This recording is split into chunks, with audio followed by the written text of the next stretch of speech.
y'all dealing with the king. If you want to come and get it, let the outlaw get you out your seats. You want sports, talk, politics, he don't give a shit. Rocha says speak, follow it. About to issue y'all a masterclass. You want to pass? Gunslinging the new podcast, eat candy ass. Grab a top bench, get information. It's your boy John Rocha. Welcome to the Outlaw Nation.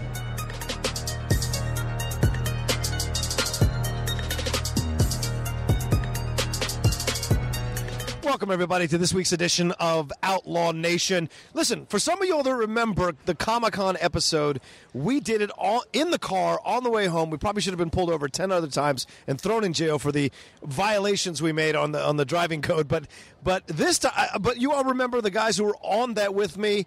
Three of my great friends, Michael Vogel, Shannon McClung, and the K.O. King, the killer, Mike Kalinowski. He keeps changing nicknames in the show, and I don't know which one to go with, but I know K's involved in each one of them. So, but anyway, we are back now to talk about, because a lot of people have been tweeting me and texting me and be like, why aren't you saying anything about The Last Jedi? Why haven't you talked about it? And the truth is because at Collider, we have people who are way more ingrained in the Star Wars lore than me. That would be Mark Riley, Ken Knapsack, Chris Narloff, Mark Ellis, Perry Nemiroff. So I suffer by comparison in that, so I wasn't able to get on any of those reviews. So I thought this would be a fun way to do a review and bring on three of my buddies to talk about the film, talk about the controversy of The Last Jedi. So if you haven't seen the movie, turn it off, go see the movie, come back to this go right now to your local theater, go see it, then come back and turn this podcast on and listen to us talk about it, because we're going to be spoiling a bunch of the movie and also talking about all the controversy surrounding it, because there's a lot of anger online about it, the idea of the Rotten Tomatoes audience score versus the Rotten Tomatoes critic scores. There's so much to cover, so I just thought I would bring all my friends along, because I'm not smart enough to have everything in my mind. So let's go around the table and say hi to everybody. Michael, come on, what do you talk? Mike said, I'm Michael, he's Mike. I just got confused. Yeah, perfect. Hey, it's Michael Vogel. Very happy to be here. Happy to be back on the show. And just want everybody to know that we are out at Golden Road Brewery right now. It's a little chilly outside. We are. And we are enjoying some holiday libations while we talk about Star Wars. So this is sort of a drink and discuss kind of evening. Yeah, and I wanted to do this because I wanted to feel like you guys who are listening to us are sitting at the table with us, having a beer as we discuss this, as you're probably going to do with your friends, discussing the film and doing whatever. So we will see what's up. And a pitcher of Diet Coke just showed up. Hold on. I'm going to finish mine. By the way, some of us are drinking Diet Coke. Some of us are drinking man drinks. Oh, I'm drinking more of a man drink than you. I was 13%. This barrel-aged, this is insane, this barrel-aged gingerbread. Thank you, Ken. Of course, guys. And so, for those of you who know, Mike Vogel was an executive at Hasbro, in charge of My Little Pony movies, G.I. Joe, Transformers. What was the first iteration? What was the first iteration you did of Transformers, the one with The Rock in it? Transformers Prime. Transformers Prime. Michael has an extensive experience in animation as a writer, director. Oh, director, yes. Writer, producer, lyrics, and nerd extraordinaire, lyricist. Lyricist, yes. So we can talk about all of the great musical numbers in Star Wars. There we go. And to my right, my friend Shannon McClung, who is an established actor on numerous TV shows and projects, and also an incredible John Connor. And now, currently, you can see him taming dinosaurs, much to Perry Nemiroff's happiness in Jurassic Park over there at Universal Studios. Shannon McClung, tell people who you are. Hey, John Rocha, thank you so much for having us, for putting this together. The fact that a moment ago when we were talking before we were recording, our volume was a little more manageable, but as soon as John hit record, the Outlaw showed up. John went away and the Outlaw showed up. It's called the Outlaw Nation for a reason. But yes, I'm excited to talk about this. We all have very strong, and that's a train. That's our train. We all have very strong individual opinions about the film, and I'm curious because Vogel and I have discussed a little bit, but outside of that, I don't really know where John and Kalinowski fall. Right, and rounding out this foursome, who, speaking of strong opinions, someone who's not short of strong opinions. As you all know, if you follow him on Twitter, at Mike Kalinowski, follow him on Instagram, one of the most intelligent guys I know, and defends what he defends very powerfully, and God love him for that, because I like a person who stands by what they believe. And I couldn't do this podcast without Mike Kalinowski coming back as to round out the foursome. Thank you, Mike. I appreciate that. Thanks for having me here, guys. Yeah, it's me. It's K.O. Kalinowski right now. As you guys know me, I'm Mikey Christmas this time of year. I didn't even come Christmas up with a name. K. Yes. So they gave me that name. So I'm here. It's a brisk evening out here with you boys in the holidays. I'm I just want to say you look really cute in your little Batman winter hat. Thank you very much. He's on brand with the Batman I'm hat. on brand with Batman hat. I can't wait to talk about this. I have some thoughts, guys. I have some lots and lots of thoughts. It has been.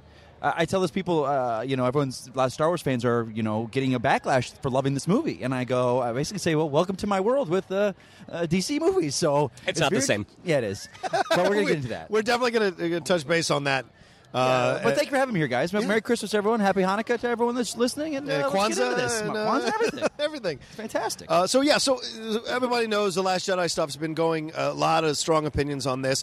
We've seen the movie. I think most of us have seen it at least once, if not twice, if not more. I've seen it 3 times now. I'll probably see it 2 more times before it leaves the theaters. But there's a lot to talk about, and so I want to get into everything about it. First of all, let's go around and find out. Did you like the movie, and how many times have you seen it? And we're all pretty steeped in Star Wars. We're all big fans of Star Wars properties. There's not people who just stumbled onto the property for the first time. Let's go to Mike Kalinowski. What was your opinion of the film? I enjoyed the hell out of it. Okay. I love the hell of it. It's interesting. I'm letting things affect my opinion of it, and it shouldn't be. A lot of people are bringing up lots and lots of good points. I'm reading these articles like why it disappoints, why it does this. And I'm letting that affect my view of it, and I don't like that. Okay. I don't like that. I had a great feeling in it. It felt completely different than anything for me. We're going to get a lot more of it, of why I felt it was different and what I feel with Star Wars, but I enjoyed it. I had a good time with it. Have you gone back to revisit it? No, I've seen it once. Okay. Okay. So I'm going to plan on going of back? course, absolutely. Yeah, okay. I'll probably see about maybe 2 or 3 more times. Okay. I enjoyed it though. But I should say this to start off with. Of the 3 that we've been released so far, Force Awakens, Rogue One, Last Jedi, I am in the minority, I think. Talking to people, Force Awakens is my favorite. Wow. Yeah. Still. Still. Okay. I know it was a remake of New Hope. I didn't care. It reignited my love for Star Wars. We back on Far, Far Away, man. I was... That's right. Before I was Phantom Menace, 4 tickets in a row to watch that show. Midnight, 3, 6, and 9, dressed as Obi-Wan Kenobi. I was all in. I remember that was the day. There was no reserved seating. There was no, you Yeah. you had to buy those tickets in advance, and we did that. So I was from, I'm a big guy of Star Wars, and the prequels kind of lost me over the years, and Force Awakens reunited my love for it. Yeah. So yeah. And Vogel? I love it. Okay. I think it's great. I also think it's flawed. I think that there's definite issues, as I've been talking to a lot of people about it. There's a lot of things that people point out that I agree with. There's some things that people don't like that I disagree with, that I think that they're wrong, or I think that Rian Johnson made the right moves. But I don't think it's a perfect movie. I don't think it is flawless, but I think it's amazing. I think what it does to the Star Wars universe is amazing, and I think that the changes that he makes to the Star Wars universe, the things he does, as controversial as some of them may be, were great. I also think... I feel like it's a shame that we have to do this Force Awakens versus Last Jedi thing, and I think it's a challenge because I think some of the issues that Last Jedi suffer from just the way the Star Wars movies are made, as opposed to the way, say, the Marvel movies are made. Lucasfilm made a choice to go with these visionary directors for each film, and to not have someone that has a bigger plan. So J.J. Abrams made the moves he made in Force Awakens, and Rian Johnson picked up the pieces and was allowed to go do what he wanted. And when you do it that way, there are some things that fall through the cracks, and I think that that's a shame. So I think we could talk about some of those specifics. But all in all, it's funny. Everyone says, I love Force Awakens. It made me feel like a Star Wars fan again. And then Last Jedi, it's different. I don't know. Force Awakens, I absolutely love. It made me feel like a Star Wars fan again. But then Last Jedi took my Star Wars fanness, shook it in a blender, hit puree, dumped me out on the other end, and I thought it was a very pleasurable experience. And you've seen it twice? I've seen it twice now. Okay. I've seen it twice, and definitely plan on seeing it again. Okay. Shannon? Yeah, so I have seen it twice as well, and my reactions have varied both times. I think the first time I got out, you're a little drunk in the moments of the ambient Star Wars love. And I remember walking out of the movie being like, man, there's a lot of stuff that I didn't get. And I would walk into a theater right now and see it again, but I'm still processing it. But overall, I'm like, man, I had a great time with my buddies. We had a blast. The next day, Vogel and I went and saw it, and as a little side note, we saw it in 3D. Now, 3D gives me a headache, but I was excited to go see the movie with Mikey on his birthday. Oh, such a good friend. So as we're watching the film, I got about halfway through, And I'm like, man, my head's starting to bother me. And because you're wearing 3D glasses, your peripheral vision is gone. And part of the reason I like to see movies again and again and again is I love to look around and see other people enjoying the movie, and you can't do that with 3D glasses on unless you take the glasses off. And I'm lazy and didn't want to take them off. But the big moments that happened in Last Jedi, walking out, I was like, those didn't get me the second time. So my worry, and I'm going to see the movie again. I actually bought a ticket for the movie today and had to leave because my wife had to go to urgent care. But I worry about I think your priorities are off. You're not a true fan. If it had been the first time I was watching it, she would have understood. But I said, honey, I'm at the movie. Do you need me to leave? And she goes, no, it's okay, unless you want to. And I'm like, well, it's Star Wars. She went, yeah, come home. baby, you've seen that movie already. But overall, I'm curious to see it again. But again, those big moments didn't hit me the same way, and I worry about the rewatchability of it. And that's fair, because a lot of what built Force Awakens to cross the 2 billion mark was the rewatchability. A lot of people went back multiple times to see it, because I think, as Kalinowski said, it reignited people's love for Star Wars once again, coming off the prequels, coming off what had happened. Because, I mean, people defend the prequels and like the prequels, and I don't disrespect anybody who does. That's their right. Maybe they saw it at a certain time. We were older when most of us saw the prequels, so we could judge a little more harshly. But I think when you're younger, you don't have as much of a... It's so funny you say that.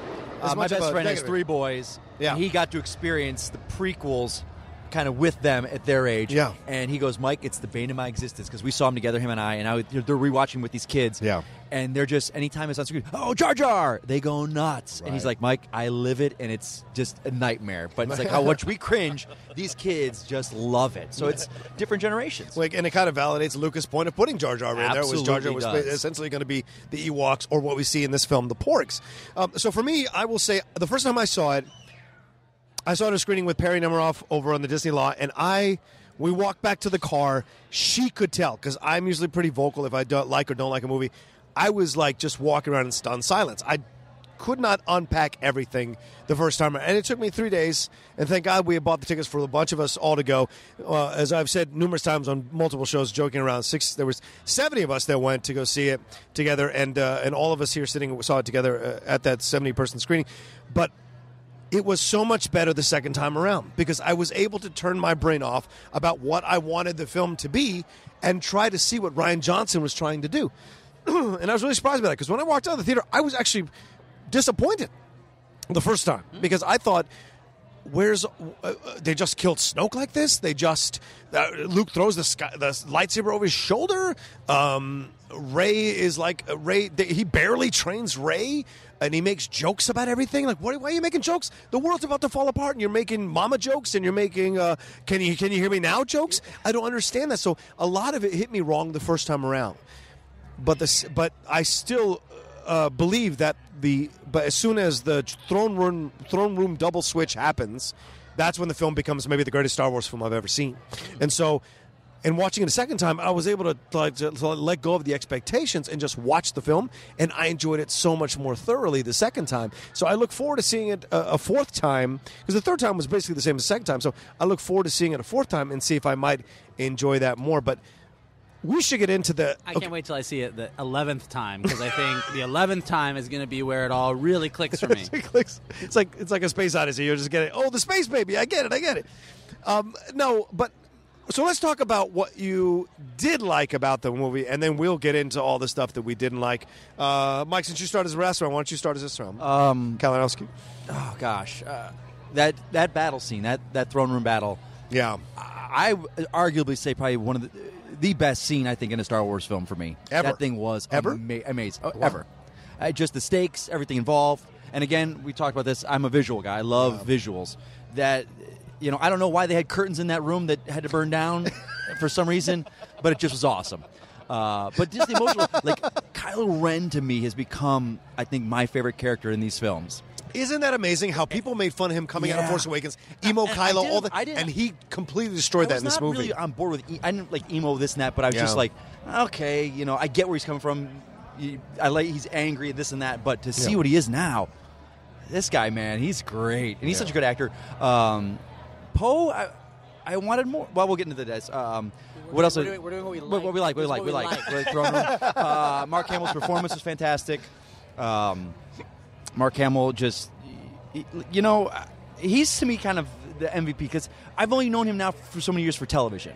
He's been that TV actor. The Joker, yeah. Yeah, whether that or he pops up and then, but then it's like he has a movie star quality. You forget about that because he was out of the limelight for so long, and he just brought that gravitas to the role. Great space battle at the beginning. Oh, the hyperspace. Right. I mean, that comes with one of the things I like least about the film, but it's just beautiful. Yeah. So I think Rian Johnson is the guy to take Star Wars into the next generation. We're going to come back to this, why I don't think he was the right director for this film. No, interesting. Yeah. Okay. I think, but seeing what he did, he is the guy, absolutely. His new trilogy, absolutely, 100% Disney. Yes, that was the smartest move. Give this guy something not attached to the Skywalkers or this and that, and go and change Star Wars. Because that's what I wanted with these anthology films that we're getting. And they're constantly tying in. Now we got Solo coming out. Now Obi-Wan's coming out.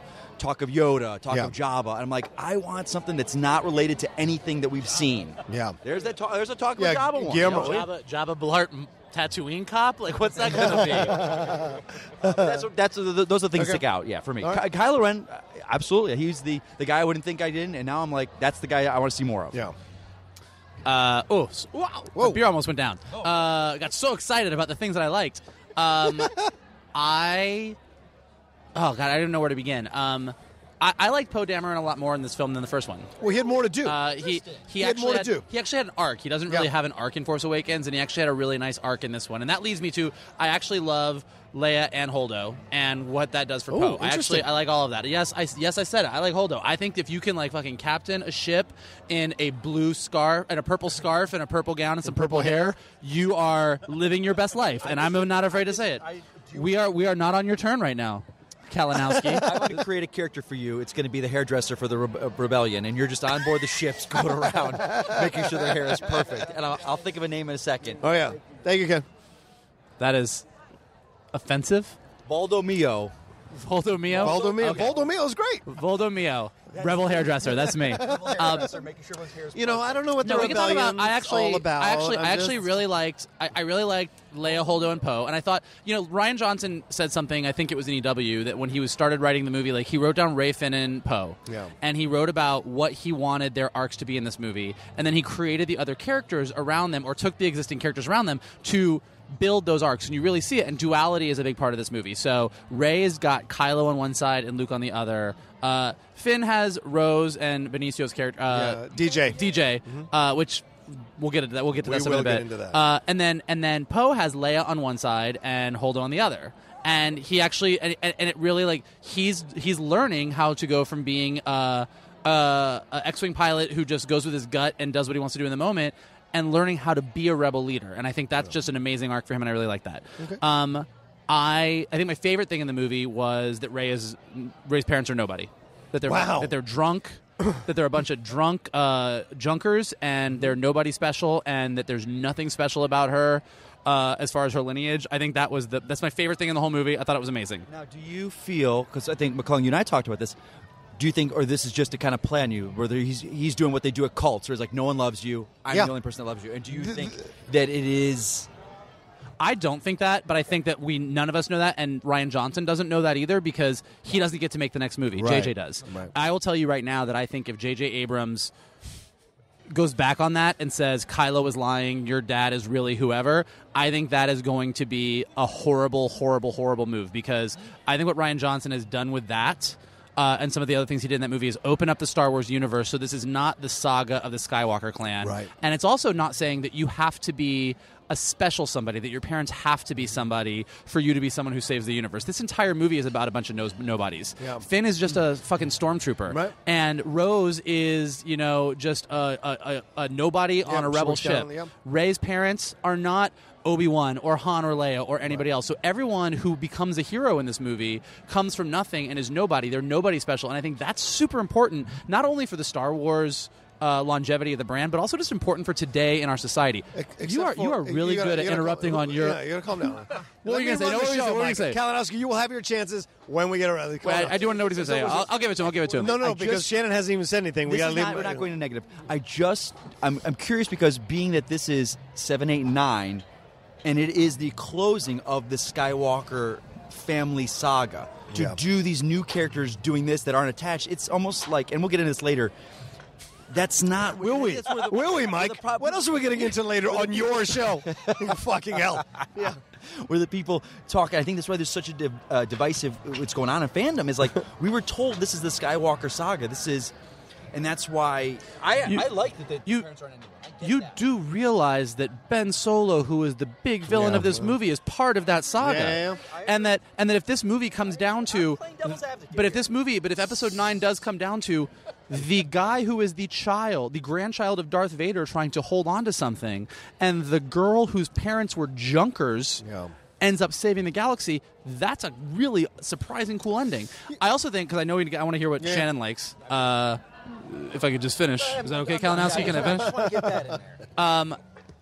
The other thing that I'll say, I have a lot of things that I like, but what I'll narrow it down to is two things. Is one, Yoda's my favorite thing in the movie. Yes. Michael, what a great surprise. I burst into tears when he showed up. I got really excited. And I also love that Yoda's lesson in this movie, which I think is just legit amazing, which is failure is the most important teacher. Mm-hmm. And, in this movie, like a lot of people are upset about Luke and the path that he went down and the things that happened, but I think the greatest thing that Yoda does is he's like, that's important too. Yeah. And I also love that Luke straight up, within the movie, says that the Jedis were wrong. Yeah. Because one of the big issues with the prequels, whether George Lucas intended it or not, is that the Jedis in their temple made a lot of shitty moves. And, that was a big discussion when we were all seeing these prequels and talking about the Jedi. It's like, these were supposed to be these guys that were the peacekeepers of the galaxy, and they got duped into being generals in an army. And if you're supposed to be this person who's keeping balance, and all of a sudden you're, leading a bunch of clone troopers in a battle, that's a weird thing. So for Luke to basically say, the Jedi were wrong, this was not right, I think that was a bold step. I think it was a great move. I think anybody who's a huge fan of the Clone Wars and has watched a lot of the things they did in that show goes, yeah that's accurate. Yeah. So that was a big thing that I loved as well. I think that was an indirect result of the prequels, and I think you're right, Mike, to bring that up. This idea, Lucas almost unwittingly undercut the power of the Jedi by showing how many mistakes they made, how many, and we almost see that now with this idea of this Puritan activism that's occurring in our country. Now people are like, yes, we have to stop this. And then if you make any kind of compromise on your activism, people are like, no, you're wrong. Now you're out of the movement. And we see this happening. And the truth is, you have to be pragmatic. And the Jedi were pragmatic, but they were also foolish in their idealism at times. And we see that through the prequels. We saw that in Clone Wars. And it definitely, what Luke is talking about, which is why I think it was really essential for Rian to have those books there, to have the tree there, which people have talked about in other media with the Jedi, this idea of the knowledge tree, the Book of the Wills, all that kind of stuff was there. The original logo from the first Jedi text, all the text. And Yoda is correct when he says to Luke, everything Rey needs she already has, and in a way he's saying, because she has the books. And that's why he burnt the tree. Now, she knows the books aren't in there. Yeah, that's interesting. I've read both. Where some people think what Yoda is saying is that Rey has the books already, and then some people or did Rey dupe Yoda and Luke, and they both thought the books were in there. But I don't think you dupe a Force ghost. My vote. And you don't dupe a 900-year-old Force ghost. Fool me, you will not. Anyway, all right. So Shannon, what did you like about the movie? Kalinowski's across the table from you, so he won't be able to interrupt you as easily. On the other, on our previous episode, the Comic-Con, you were driving. I was not next to you. Now I'm next to you. Now you got what McClung got on the other one. I'm so happy to be next to you for this podcast. That's right. So the things that I liked, everything that you guys have stated, loved Mark Hamill, even though I question where they took his character. I loved the Force connection between Kylo and Rey. Those became some of the most interesting scenes in the film. And the moment where Luke sees them having this connection and him, letting loose with the Force, I'm like, that's the way they have set up. I'm like, was this a guy who was scared or is this a guy who was guilty? I mean, that was a fascinating reaction. A character that you guys haven't brought up yet that I really enjoyed, that I didn't care about in the first movie, was Snoke. They made Snoke really, really interesting, and he was the linchpin of one of the best sequences in the film. I don't like that they got rid of him, and I don't like that they, we're probably never going to know. But we'll get to that with the stuff that we don't like. Another thing that I liked, because I wasn't a huge fan of the big story, which was the chase, but what I did like is that Poe was part of a mutiny. I'm like, they've never had a mutiny in Star Wars, and the fact that 3PO was on the bridge saying, "Oh, I gotta go," and that they locked the door. I think that proved to be one of the most humorous parts of the film, but also one of the most character-appropriate parts as well. Like 3PO would not want to be anywhere where a mutiny was happening. But yeah, and I wanted to like the last battle more. I like parts of it, but.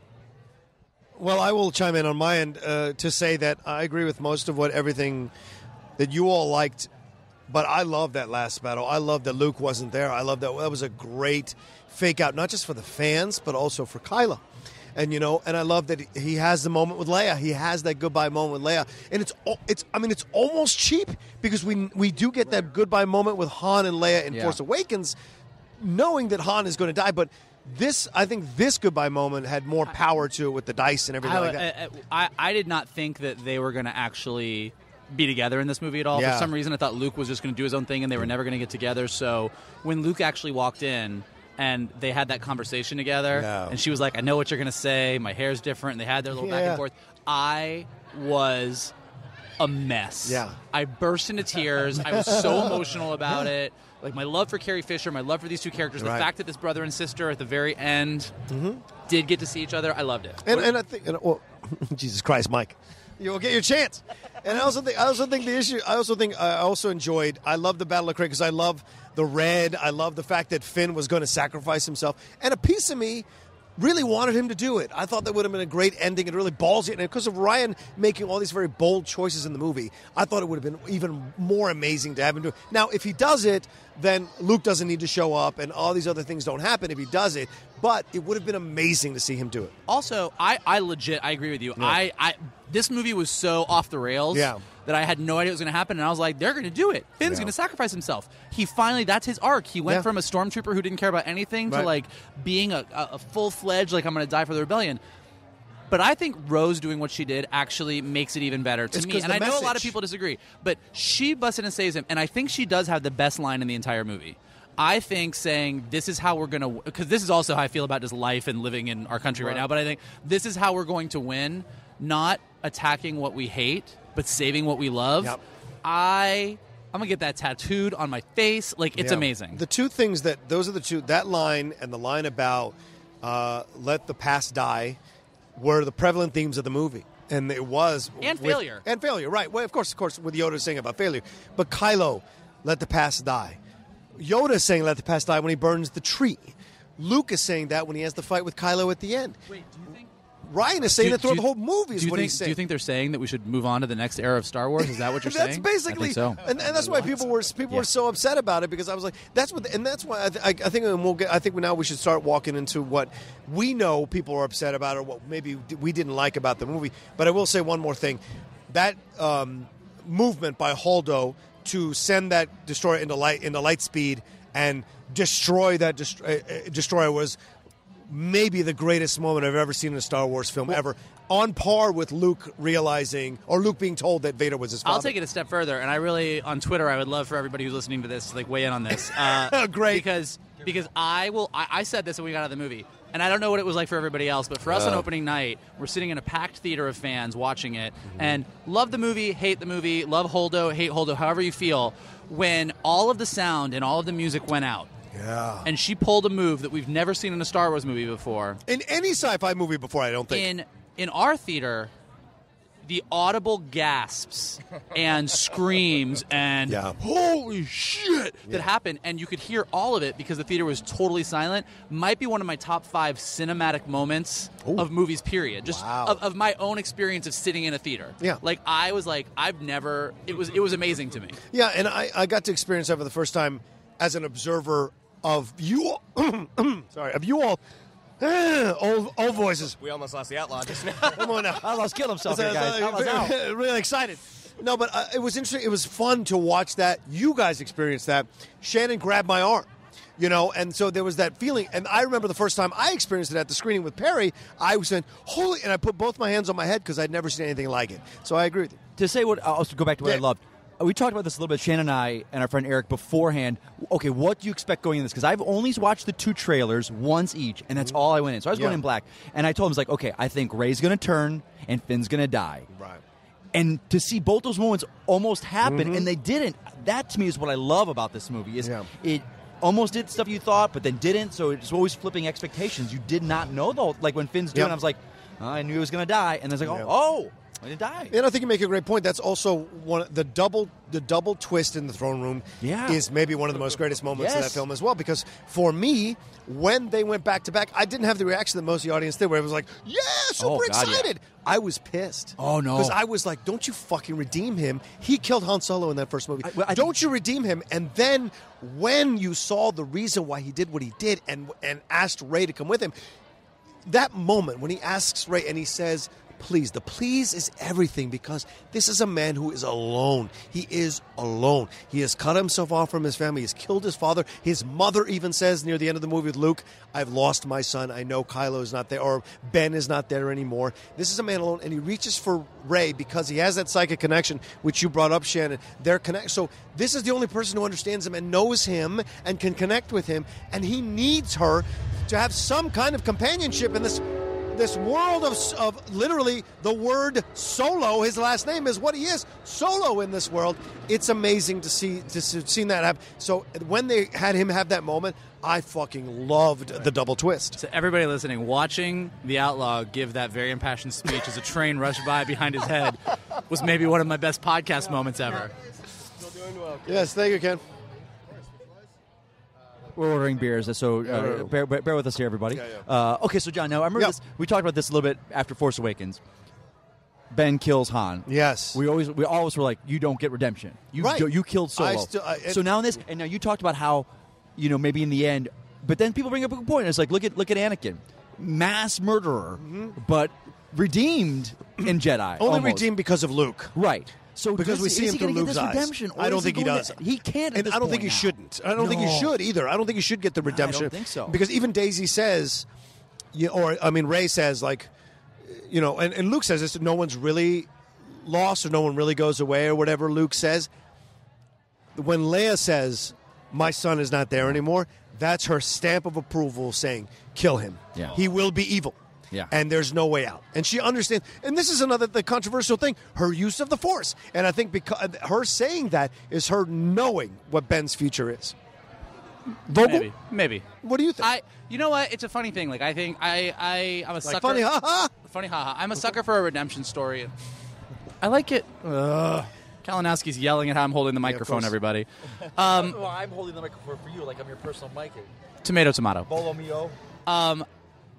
I could see it either way because I had the same thing. Like when they went back to back after he killed Snoke, and they were together. Like I had a part of me that I actually in my head was like, "Am I okay with this?" He did kill his dad. He did kill Han Solo, but also like, what's that spark of forgiveness? What's that spark of redemption? I don't know. Like it's. Does he deserve it? I don't know. I think I'm probably more open to it than you guys are. Forgive Donald Trump for what's going on. We're not talking about that in this. Shannon. Some people just cannot be redeemed. We only have like an hour or so. We don't have 18 hours to get into everything. And Kylo is still a young man, whereas Thomas is a very established old man. What do you think, Shannon? Do you think he should be redeemed? I kind of don't think you should. I don't think you should, no. Especially if you're trying to break out of the mold of what they did in the previous trilogy. Because Force Awakens was accused for being too much like New Hope, and the first time I saw Force Awakens, that's how I felt. I started to like it more and more and more and more and more each time I watched it. Last Jedi was not, to me, it was not like Empire. Like, they did their own thing. You thought they were going in one way, and they didn't. I'll also say, just taking my own opinion out of it, just from a basic structure standpoint and what they plan on doing, like, unless JJ Michael Vogel, the executive, has written many scripts, so he understands structure and story. Okay. He annoyingly gets structure. He really does. He makes writing not fun. So you know what? Just trying to make a point here, guys. Unless JJ tries to create another super powerful force-wielding being that comes out of nowhere in Episode 9, which I don't think is going to be something that people will embrace, there's no bigger bad guy than Kylo. I mean, with Darth Vader, you always had Palpatine there in the wing, so there was somebody to be like, I'm the big bad. When you're making this next movie, I don't know who the big bad is if it's not. So I will say that, although I'm probably the one here at this table that's a little bit more open to a redemption story for Ben Solo, just sort of emotionally or thematically, I don't know how they do it at this point, because I don't know if he's redeemed, who they're fighting against, who the finale is. And to your point about finding another big bad, I think that was one of the weaknesses of the prequels, is that you started with Darth Sidious, who was always sort of in the shadows. You started off with Darth Maul, and it's like, oh, from the trailers, this guy is amazing, and they got rid of him. They replaced him with Christopher Lee, who's an amazing actor. It was like, you replaced him with an old man, and then you replaced him with a droid with 4 arms. Coughing droid. Asthmatic. Asthmatic, which drove me insane. But then all props to Dave Filoni and the Clone Wars team for making Darth Maul great again. Absolutely. Absolutely. You bring up a very good point. And people are saying, and this kind of brings, I think it would be a good segue. It's stuff that, Go ahead, Mike. Yes, segue our show. Yeah. it seems to become nowadays where the films are the films, but anything else we're supposed to know about these characters, it's like DLC in a game. I think it was Jeremy Johns that said it. He's like, people are like, well, you got to go read Phasma's book because it tells about Phasma. I was like, no, I shouldn't have to read a book to go. She was pointless in this movie. Shouldn't have been there. It was she was created in Force Awakens because Abrams saw some concept art on the wall, said, that's awesome. I'm going to create this character. I got a great actress in the role. We all can agree she should have been the traitor stormtrooper fighting Finn, had their great moment, die there. Didn't need a good actress in the role. She barely acted. Right. And then comes back in this one, and it's just like, and that's how you die, as like. So that's, Are we all in agreement that she died? Because I know you had said Phasma. Who knows? No, she's not dead. I absolutely... John Rocha, the Outlaw, says there's no fucking way she's dead. And I'll tell you 2 things why. Because they show a Rose shoot her with the phaser, and it bounces off her armor, which means her armor is not regular Stormtrooper armor. And second, we see her eye. By the when way, she turns to look and see her eye, and we only see her in fire. We don't see her like Solo go all the way down to the shaft of that ship. I will say that if I was another Stormtrooper and I saw that go down with that laser that Rose shot, I'd be like, what the fuck? Why are they making that for all of us? We all have the Stormtrooper. is this expensive? Can we get some of that? Why are we doing the white? Why am I in the white? I do think one of the things I want to live, bitch. and this kind of does segue nicely Because I said that, yeah. Yeah, into great. like, what Awesome. we don't 2 like. people segue my show. Yeah, go ahead. But no, I will say that because one of the things one of the things I did not like is I do feel like most of us that Phasma was kind of wasted in Force Awakens. Both films. And I was really excited about seeing her have a much bigger role in this and to really get into Phasma because I do think I like her as an actress. I like the costume, and she was wasted again. Yeah, wasted she was. again. And the Chrome Dome comment didn't help. No. And it felt like somebody made a comment about it. It felt like we were in the 90s. Yeah. We were watching a film in the 90s. And they were making these. And I was like, man, that's not a bad comment to make. It does feel like some 90s jokes. So this is not coming from me, so please don't think this is me. Someone said that this movie became Marvel funny. I agree. And it was it was very. like bad Marvel funny, not good Marvel funny. Well, not to say no. Yeah? Marvel funny where it works for Marvel. It works great but in the Star Wars Not world, the beginning of Ultron, though. No. I'm just saying, Ragnarok like is funny. like talking about, Ultron, hey, not so Huck, much. your mom's on the line. Oh, right. We've never Yes. gotten these kind of, but Yeah, it doesn't. and But it this just is- doesn't fit into the. We've never had voicemails in Star Yeah. Wars, so now that he's making a voicemail reference, you're like, wait, what? And this is a great It was segue. it's a weird. A lot of the humor was just weird. Yeah, and let's Now talk. it's a great segue. Yeah, motherfucker. It's Outlaw Nation. It's my show, Outlaw motherfucker. Nation. It ain't Vogel Nation or Kalinowski Nation. I did just pass John a note card that said that would be a great segue. But this is what I want to talk about. These things that people are complaining about. The humor. get into Skywalker throwing the shoulder, or the saber over his shoulder. Leia all of a sudden being a master of the Force. I'm Mary Poppins, y'all. Yeah, I mean, essentially the Yondu scene. People had issues with Holdo showing, especially people who'd read people who'd read the Holdo character off the latest Leia novel. She is a quirky, unusual person. Laura Dern didn't bring any of that to the DLC, role. see? That's terrible. Yeah, well, okay. Downloadable characters, is that what you're saying? Downloadable content. Okay, I'm yeah, sorry, I right. have to say that. Right. For video games, Yeah. they give you the game, Right. But then they're like they piecemeal every couple of months new DLC. Hold on. You gotta But buy no. extra But to no. elaborate the No. story. Yeah. Hold on. Holdo in this Please Leia talk book is into not the mic. that. Holdo and the like I agree with you because I think when Force Awakens came out, there was a lot of information on where R2 got the map, and there was a lot of things that really should have been in the movie that were explained subsequently in other places, and that really bothered me. But Holdo showing up in this Leia novel, I never read that novel. Yeah. I got everything I needed to know about Holdo from the movie, so I don't think that is what you're talking about. I agree with what you're talking about. People are saying, "Oh, you didn't like her in this movie, but in the book she does this." And well, I'm not going to go buy the book. I shouldn't have to buy the book. I agree with that. They shouldn't have to. Do you not like to read the book? I love to read the book. Having not read the book made her a more interesting character than the way Laura Dern portrayed her. Seems so. And now, wasn't it Domhnall Gleeson saying something about how he wishes he was informed about the character of Hux in other canon? Yeah. Because he made a big point because he's like, they're not telling me what's happening in this canon. Yeah. I need to know this to inform my character. And I think this was the confusing part I had for me watching Last Jedi. There are moments where I thought it did get too comical, but yet when you go back and watch the original trilogy, there are a lot of comical moments. I mean, then when Solo in New Hope is like, we don't need anything here, we're good down here, blah, blah, blah. That's a comical moment. There are stuff with Lando in Empire Strikes Back that's comical. There's stuff with the Ewoks in the third film in Jedi that's comical. So, where is the comical? Was it not as organic as we'd seen it in previous Star Wars movies? McClung and I talked about that, where Han with the button, he's talking on a system that's used. It's character appropriate. We've never seen a voicemail from someone. A mama joke. But you know what? First of all, the other Star Wars movies, as much as we all hold them in the high regard, they were made 30 years ago. Yeah, right. And these movies are made today. And the thing that's great about Star Wars 40 years ago, really. Yeah. So the thing that's great about Star Wars is, as much as we're a bunch of guys who grew up with Star Wars, and we're talking about, was this the right tone, was this the right humor, you know what? A kid going and watching this movie, when Poe says at the beginning of the movie, I'll hold.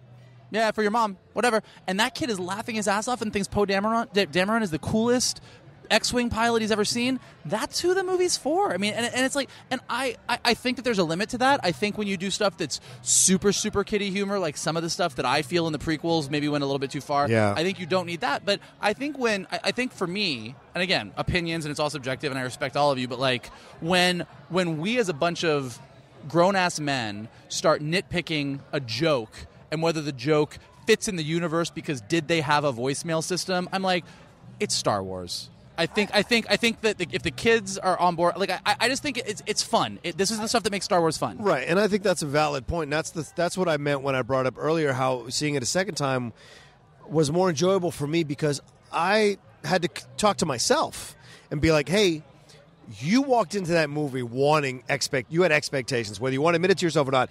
You had expectations there's going to be a darker film, a more serious film, because Boyega had even said, this is a dark Star Wars film. Numerous people interviewed from the cast had said this was going to be a dark Star Wars film, and almost from the get-go, we're getting jokes.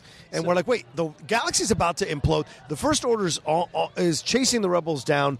Why are we making jokes? Why are we letting this kind of thing? But you're right. The original trilogy has a bunch of jokes. So maybe we are bringing in our old shit into this movie and not letting it breathe on its own. I don't agree. I think that's where people are saying Marvel funny because, Thor Ragnarok, where it did work, we're talking about the end of Asgard, and they're making jokes everywhere. It's for me, I talk about the voicemail. That's just the blue milk, this squeezing a tit, Luke squeezing a tit. Yeah, that was... Didn't need to be in there for any reason whatsoever. Wasn't story appropriate. Didn't do anything. He just gave her that look I'm sucking milk out of a tit. That's what I'm drinking milk out of it. But I don't feel like that's the look he gave. he gave her that look. He was like, and it's in his beard. He's like, yeah. You're looking at me like a goddamn creeper right now. What are you doing? This goes to what I was saying earlier with Rian Johnson, where I absolutely think he is the guy to bring Star Wars into the next generation. But we are kind of you establish a tone with Force Awakens. And I find it incredibly disconcerting that Abrams just pitched Episode 9 last Friday. Why, when they sat down, they knew they were making 7, 8, 9. Why was there not? I'm not saying every character know where he goes, but this is the blueprint.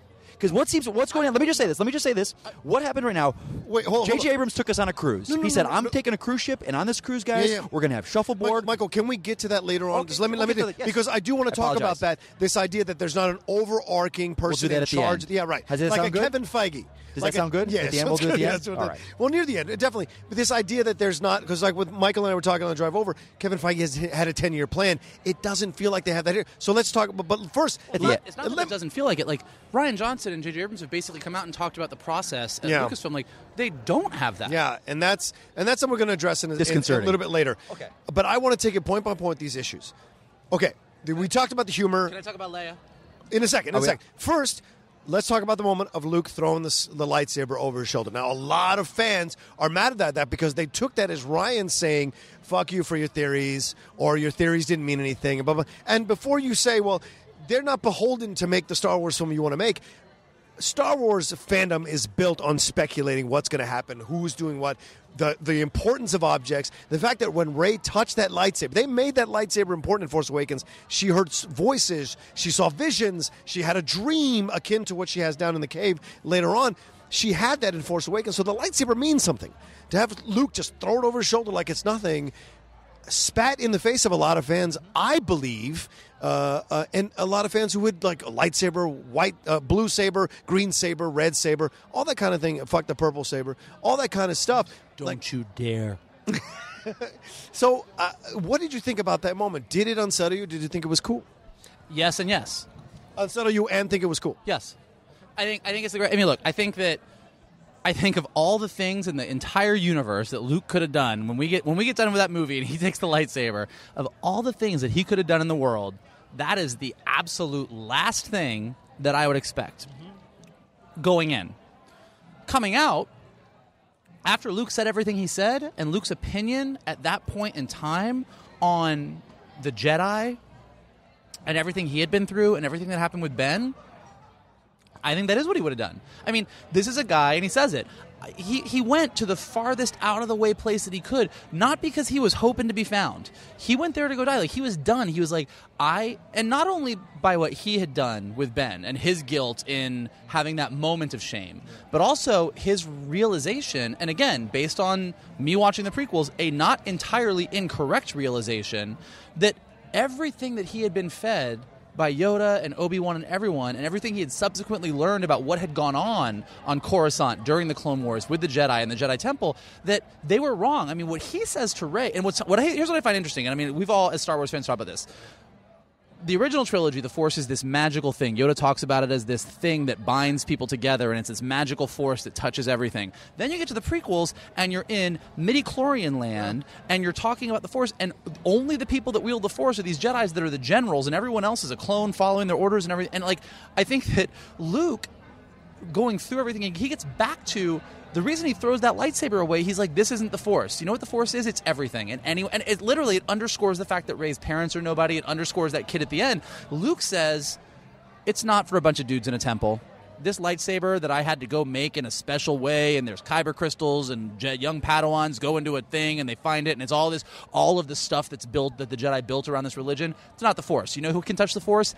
Anyone can touch the Force. This thing, it doesn't mean anything because I've now learned what the Force really is. So that's why going in, I was like, holy shit, he threw that away. That doesn't seem like Luke. And at the end, I was like, yeah, Luke, you figured some shit out. You're wise. And I agree with you. For like, I think of the four of us, I like the movie the least.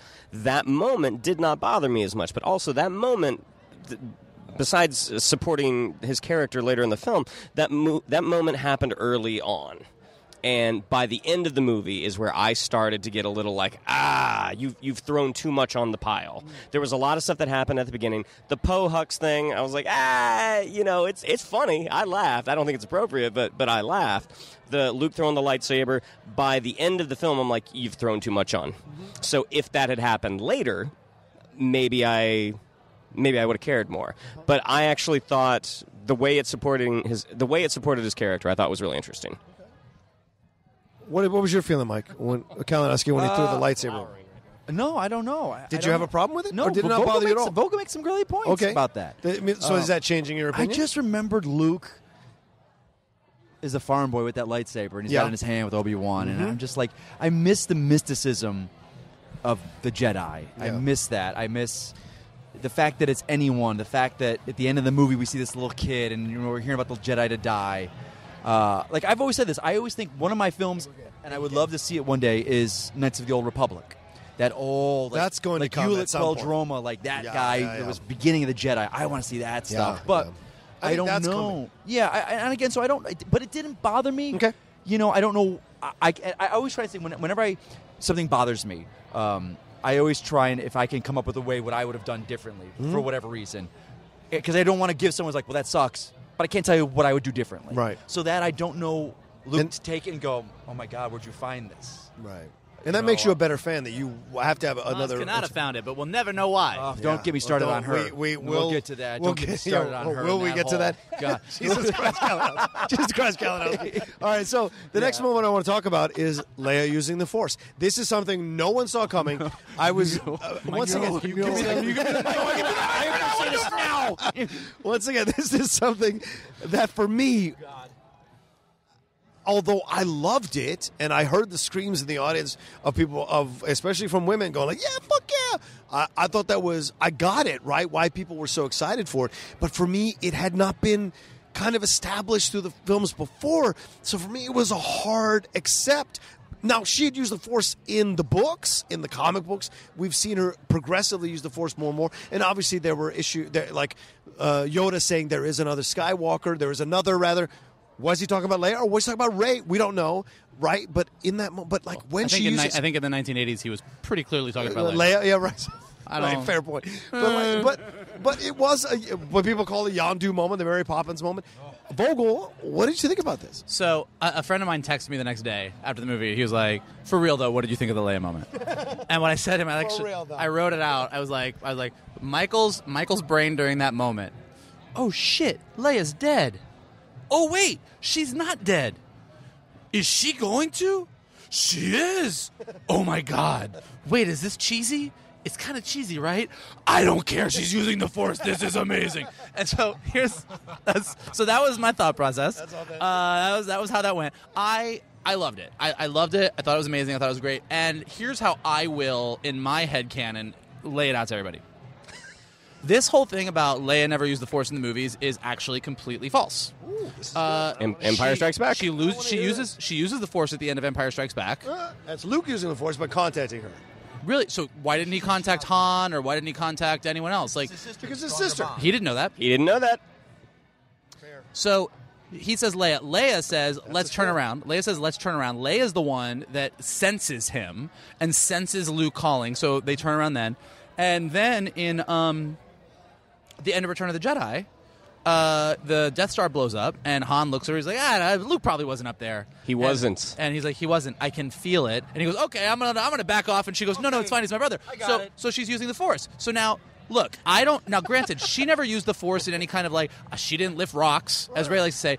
But I also think that I completely buy in that last moment, she's like floating in space, like things are going down. I buy that as the daughter of Anakin Skywalker, virgin son of the midichlorians, that in that moment of near death, instinct took over and she did what needed to be done. I completely accept that and buy that, and I think it was awesome and amazing. And I think it also underscores that even though she didn't have training, even though she didn't have like all these other things, if Rian Johnson's thing, the Force that connects all of us and everyone has access to it, as the daughter of Anakin Skywalker, yeah, I think she can do what she did. I buy it. Okay. Now, what do you think about the fact that she didn't use that Force to sense that DJ had turned on Rose and Finn and was shooting? Then they were going to shoot those transports out of the sky, out of the space sky. Well, again, this is my point. Is I don't think that Leia all of a sudden woke up and was like not a master like of the Force. She wasn't. Yeah, she didn't all of a sudden turn into Professor X. Yeah, right. You know, but I think that in that moment of near death, her body, her instinct took over. But that doesn't mean she all of a sudden. But like she still had those moments. I mean, and even in the movie, like even before that moment happened, they were pretty clear on her Force use. She sensed her son. Yeah. You know what I mean? Yes. Like, and so Leia has a long history from Empire on of using the Force emotionally to sense the people that are closest to her. Okay. So, like, I was completely like, now I do think for the Mary Poppins of it all, from a CG standpoint, maybe they could have done it a little bit differently so it didn't fully have a Mary Poppins vibe to it. I get that, and I don't disagree with that. We're referencing Guardians of the Galaxy Volume 2. That's what we're referencing. But I totally bought it. I totally bought that Leia can use the Force in that moment, and I loved it, and I lost it, and I had all of my little geek dreams come true. But did you think there should have been a conversation, like someone going, when did you learn to use this? How did you yes. survive? So I do think this movie suffers. I do think this movie suffers from a lot of great moments that are not contextualized. Okay. And I do think that when when General Leia floats through space and slams the door and says, "Hey, y'all, open up, I'm back," and everyone's just like, "Yeah, okay, cool." Like, they probably could have been like, that was some shit. That is John, great point. Great point. Because at some point, despite the fact that she was in the Bacta tank, their version of the Bacta tank, that no one looked at each other and be like, holy God, she just flew through space. I love the moment. Chip, you drank the entire pitcher. No, it was not the I whole. didn't even get a refill. It was they filled both our glasses up, and then there was about half it. Implodes into a bunch of cube sugars. I've got the body of a tight preteen Swedish boy. Speaking of contextualization, at the beginning of this meal, John Vogel and myself all ordered a beer. Kalinowski, as is his way, he ordered a Diet Coke. Responsible. It took a moment for the Diet Coke to get here, so our server came over and brought him an entire pitcher. But also, John ordered a Diet Coke as well. John is still working on Diet Coke number 1. Kalinowski has gone through an almost entire pitcher of Diet Coke. Which, yes, I mean, he's drinking a lot of Coke, but also, selfishly, he didn't save any for John. John's drinking beer. And when I don't want to dilute the conversation. And when your feet fall off from impromptu diabetes, I don't want to hear it. Anyway, all right, what did you think about the Leia moment? I love the Leia moment. I have a problem with the execution. And being that it's CGI, but also, I'm sure a lot of it might have been her in a harness on a soundstage. She's an older woman. This is a podcast for the whole family, buddy. Come on, pal. Saying on a green screen. She's probably on a stage somewhere, green screen. And maybe, it's not like they had a stunt woman up there to do a pose. They probably had a limited amount of, okay, we get her up in the harness, hold your hand up, we're going to drag you towards camera. And again, this goes Do back. we think that was her? Do we think that was actually her? I think that was... you don't think it was a CG creation? No, I don't, because she finished all her filming. Okay. So there was not that. That was a moment where because I'd ask, did she die before filming ended? Because that would have been a scene. It's like, oh, this is what they reshot. This is what they added. But no, she was. I mean, she could have been alive for all of her filming, and they still could have said the easiest thing to do is of CG course. here. And if that's the case, then it's an easier fix. And again, this goes back to something where I had a problem with, but I do not have an answer for how I would have wanted her. I wouldn't have wanted her looking like Jesus on the cross, with her arms outstretched. You couldn't do both arms out like Superman. Right. You couldn't do a fetal position. I'll do one of these, the medium size. Thank you, sir. Get another Diet Coke for you? Kalinowski is ordering another pitcher of Diet I'm going hardcore, fellas. Now. So I don't have a problem with the moment. I loved it. I do have a problem with the execution of it. I understand that. And again, Mary Poppins, y'all. I think someone next to me was going, "This spoon full of sugar makes the medicine go down." As she's floating in, I was just like, oh. That did not happen. I think someone. You were next to me.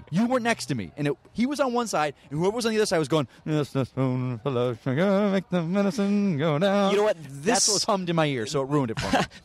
That moment in particular, I think that goes along with Luke throwing the lightsaber over his shoulder. Because at the beginning, at the beginning of the film, I like to think that I'm pretty open. Right. Like, hey, let's see what you got. Yeah. And because it was at the beginning, despite the fact that I agree with you, it did look a little wonky. I mean, I like how they kind of showed her sort of the Force pushing the space dust or whatever it was. I'm like, oh, that's kind of cool. But when you are using as much money as they do in those budgets for these films, you think that type of shot would look pristine. Good example, they use shots like that in Guardians of the Galaxy when they're both in space and the frozen and they kind of float and it looked better. Yeah. This just something it just didn't look right. But I had no problem with the moment itself. All right, he's back. That's a great point you made, Kalinowski. I really appreciate that. We didn't write No, thank you. That's what I'm saying. So, all right, so the Leia moment, we have that moment. Did we jump to any of the moments? We covered it. All right, let's. For those playing at home, the Outlaw did take an Outlaw potty break, just so we're all clear. I didn't take a potty break. I had to go piss by the stalls when the horse. Listen. The next potty break. How is Snoopy and Prickly Pete over there? The two horses in the stables. Me and my sarsaparilla. No, listen. Let's move on to the next point of that was of contention. Of contention? Yeah, of contention. Yes. Look at that. Two minds think alike. The idea that Rey's parents are nobody, and we see this in the cave. Down in the island, which is very reminiscent of what we see in Force Awakens as well with her, where she has the vision when she grabs the lightsaber. We hear so this is what I worry. This is what concerns me a little bit, I guess. we had this buildup of Rey being connected to Kenobi or connected to Skywalker. When she heard the voices, grabbed the lightsaber, Kanata even says to her, like, this is a big deal with you in the life story. She says the people you're waiting for are not coming back for you. Yeah. You don't want to confront that. That's true. And then when she gets there and has the whole like weird kind of snapping thing and the multiple visions of herself, which is very reminiscent of Empire Strikes Back. Not enough people are talking about how this film is so reminiscent of Empire Strikes Back. In reverse. In reverse, right. In reverse, because Crate is essentially Hoth. But like this whole idea of her going down in the cave is very reminiscent of Luke confronting himself in the Darth Vader outfit when he has the fight and the mask pops open and it's Vader inside the mask. She's seeing herself, the multiple versions of herself, and when she sees the parents, nobody.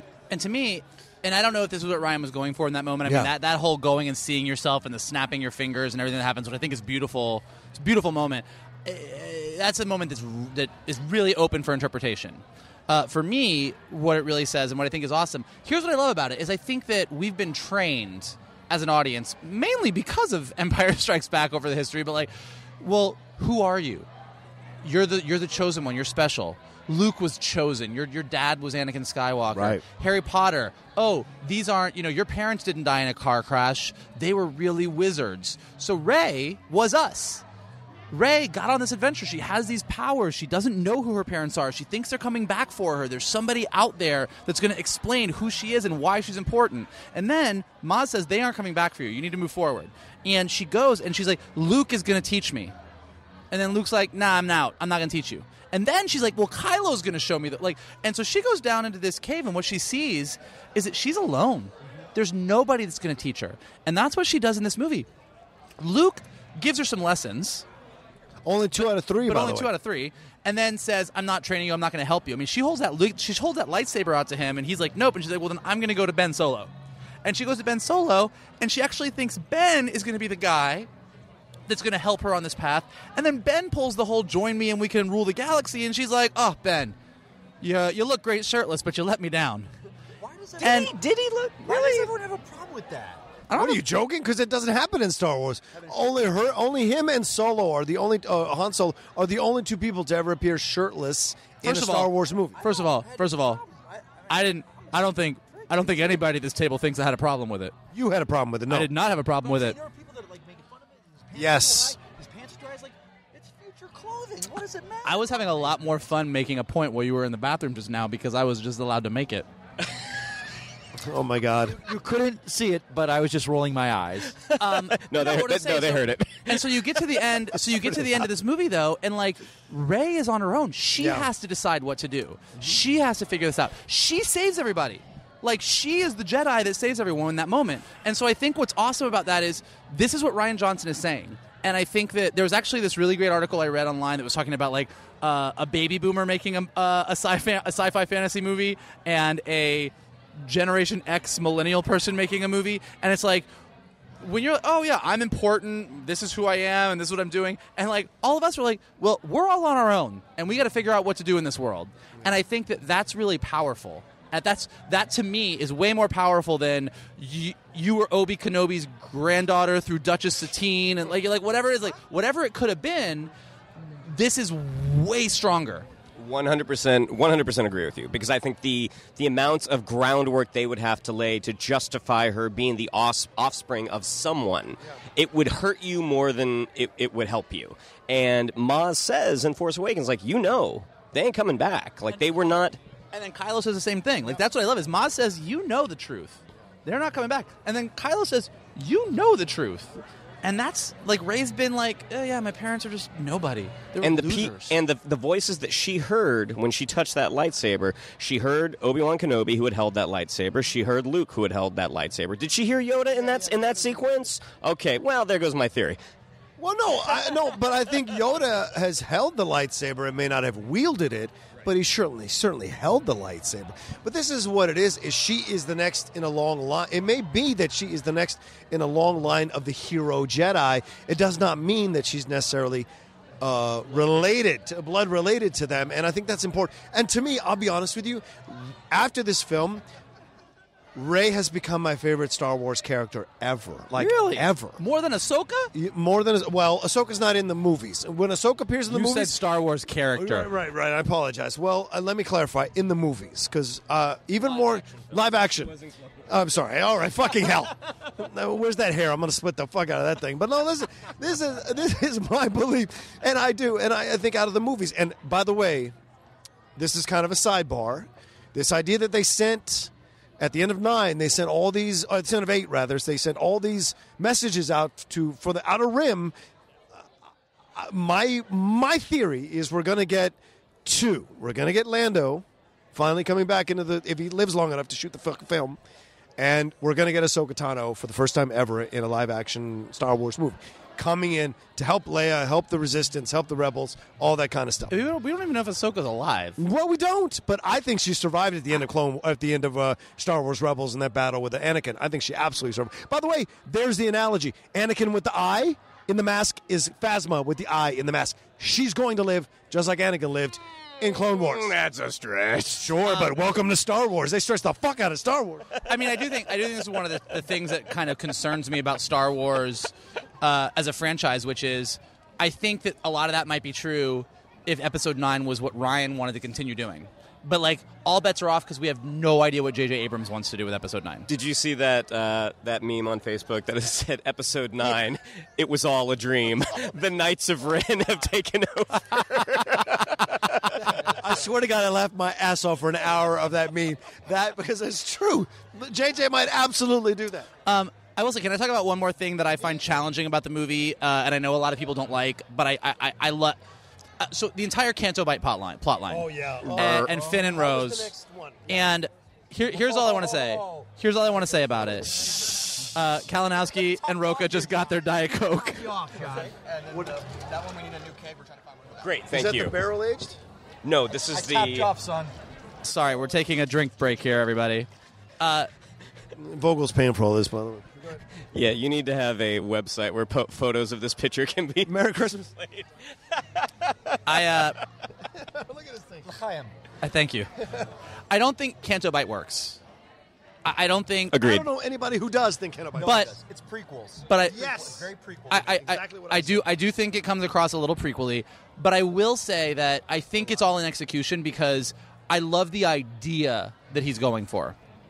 With the entire Finn plotline, and what Finn's arc is, and what Canto Bight represents, I love the ideas of it. So I'll say what I liked about the ideas, but then I will also say I don't think that's the one plot line that I think really kind of falls flat, which is Finn is still kind of, it's a carryover from Force Awakens, is he wakes up and he has no loyalty to the rebellion. All he wants to do is get away from all of them. He's basically like, fuck these guys, they're going to die. I need to get off of here so that Rey doesn't die. I'm going to protect Rey. And then you've got Rose on one side. It's just like the Leia and Holdo thing with Poe. You got Rose on one side who represents a true believer. Her sister was a true believer. She's a true believer. She believes in this cause. And she realizes that Finn is not the hero she thinks he is. They go to Canto Bight, and you got DC on the other side. You got Benicio's character, DJ, DC Douglas, whatever, DJ.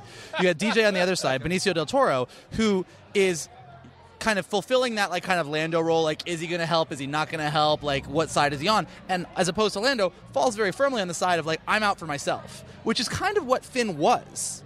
And Canto Bight represents an entire planet full of people in this world who we've never quite seen before, who are the war profiteers who are out for themselves. They'll sell X-Wings, they'll sell TIE fighters, they don't care. They're happy to make money off of this war, whoever wins, and they don't choose a side. So all of those things, this idea of Finn going to this planet and being exposed to these people who don't choose sides, and then deciding to be like Rose and become rebel. And like when Phasma, even though I think Phasma's wasted, when she's like, you've always been scum, and he's like, I'm rebel scum. Like, I like that part. I like that moment. And so I love, like, I think when Rian Johnson was laying all this out, I love all of those ideas. And I just think Canto Bight, for whatever reason, it's all the aliens, it's the prequeliness. I think that if you're going to do a casino in Star Wars, which we've never seen before, I want to see it be more Star Warsy and not just a straight up casino. I wanted to see some huts around there doing some shit. Orlando. Who should have totally played the Justin Rian Johnson, Theroux character. well, Orlando. Yeah. except that what Rian Johnson said actually was in Gizmodo, I think.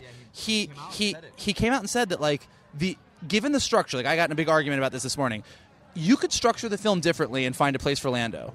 Given the structure that he laid out to support the three main leads of this movie, the only role that would fit Lando would have been the DJ role. Well, sure. Or the Maz Kanata role where he's saying, I know someone who can help you, blah, blah, blah. That's a great idea. That's what he should have been. Because the Maz... All right, you know what?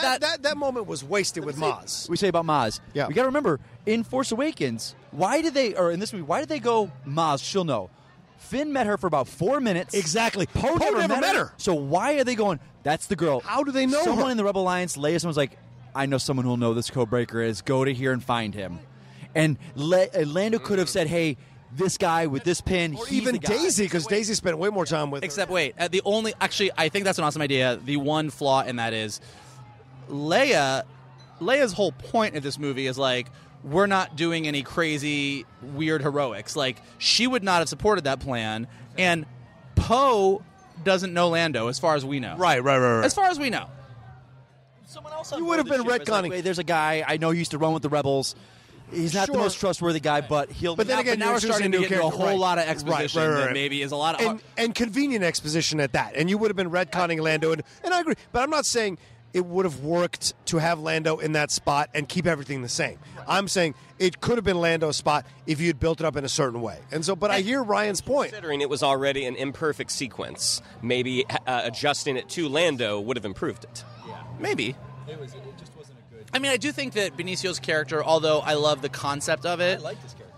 I think he's. I think stuttering, he you like performs that? it. I think he performs an interesting role, but I think ultimately that role just doesn't pay off. I kind of don't care about any of this stuff. Like that was my. I found myself loving the ideas of what was happening, but in the moment, not actually caring about anything that was happening. Well, and I think that was the frustrating part of Canto Bight. It felt like a political statement in the middle of Star Wars that was heavy-handed and a little too on the nose than it should have been, and maybe unnecessary. And if the whole reason you have the Canto Bight sequence is to lay the groundwork for the kid with the broom, so you can make him the hero of your trilogy, then Ryan really shoehorned that sequence in there, and it was unset. And a lot of people hated those horses, those animals in the film. A lot of people hated that whole sequence. What's the opera woman with the multiple things And coming out of her? wasn't What there, was all like, the the point joke of that? about- The little midget with the money. What was the point other than giving the Warwick joke- Davis some That work? was Mark Hamill.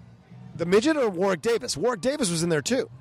The guy with the money that put the money. That was in Mark the Hamill gate doing the voices? was Mark Hamill doing mocap. Oh, nice. Wasn't it like a Family Guy joke about the guy parking on the beach and talking to the two cops? That was like a Family Guy joke someone posted. Oh, geez, really? Maybe. Okay, but this whole thing, is, and the thing is, we see the guy with the red flowers. Yeah. It's Justin Theroux doing a weird accent, and well, how do they stumble upon Benicio del Toro's character of DJ, and how does that work? Like, all of it is too convenient overall. Just happens and to be in the ship. It's totally agree. Right, Totally agree. and that's why it seemed unnecessary, and it took you out of the vibe of the movie. Yeah, agreed. And that is really your piss break moment or your go poop moment, because it's just there's no. Did you really have to illustrate both of those? Well, go piss or the because go there's poop enough break. time to It's do a lot- both. it's a big one. It's a big sequence. Enough time to do sequence. both.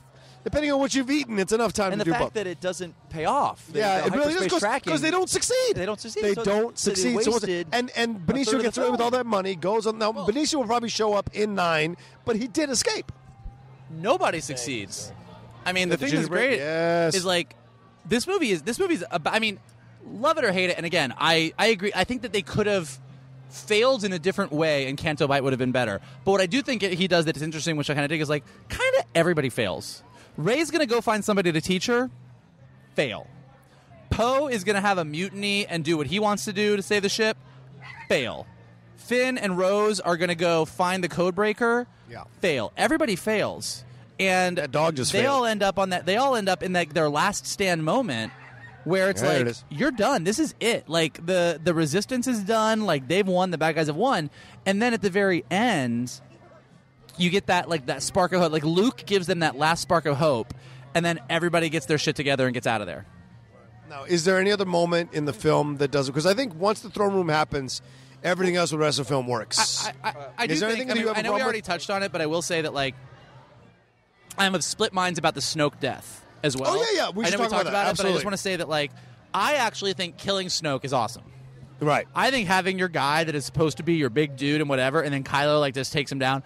I think that doesn't bother me, and it would have bothered me a lot less if we had gotten any information about him. Like, had he monologued at any point and explained that he had come from this place and he felt when Palpatine died and had taken that as his moment, and he found Kylo and took him to an ancient Sith temple, I don't care. I literally don't care. I'm pulling it out of my ass. But like, if he had said anything, so we had gotten some level of context, and then it's almost like, what's that movie Deep Blue Sea with the sharks, where Sam Jackson's giving that big ass monologue, and then the shark comes out and eats him. If they had done that, if Snoke had been like, this is my plan, and when the dun this is, and then on the night of the full moon I will, and then Kylo just took him out, I would have been like, bold, and I love it. But I just think that like bold, and I love it. But I just think that just not getting any information is kind of a shame. It is a letdown. Exactly, because they built him so much,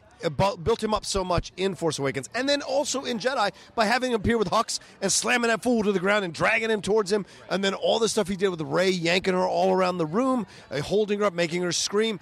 To get the information about Skywalker, all that stuff. You're like, well, what is your impetus with Skywalker? What is your connection? There's apparently a video on YouTube, which I read in one of the articles, 6.5 million views. They posit the theory that it's Mace Windu is Snoke. And I was like, my mind went, that would be...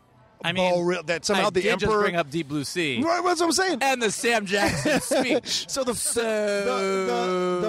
people were positive that the fight with the Emperor and with Palpatine, where Anakin throws him off, that it's what turns him into this. What I was Can like, I say something that drives me a little bit crazy about the Star Wars fan community? If you want to get attacked on Twitter, knock yourself out. I just think that.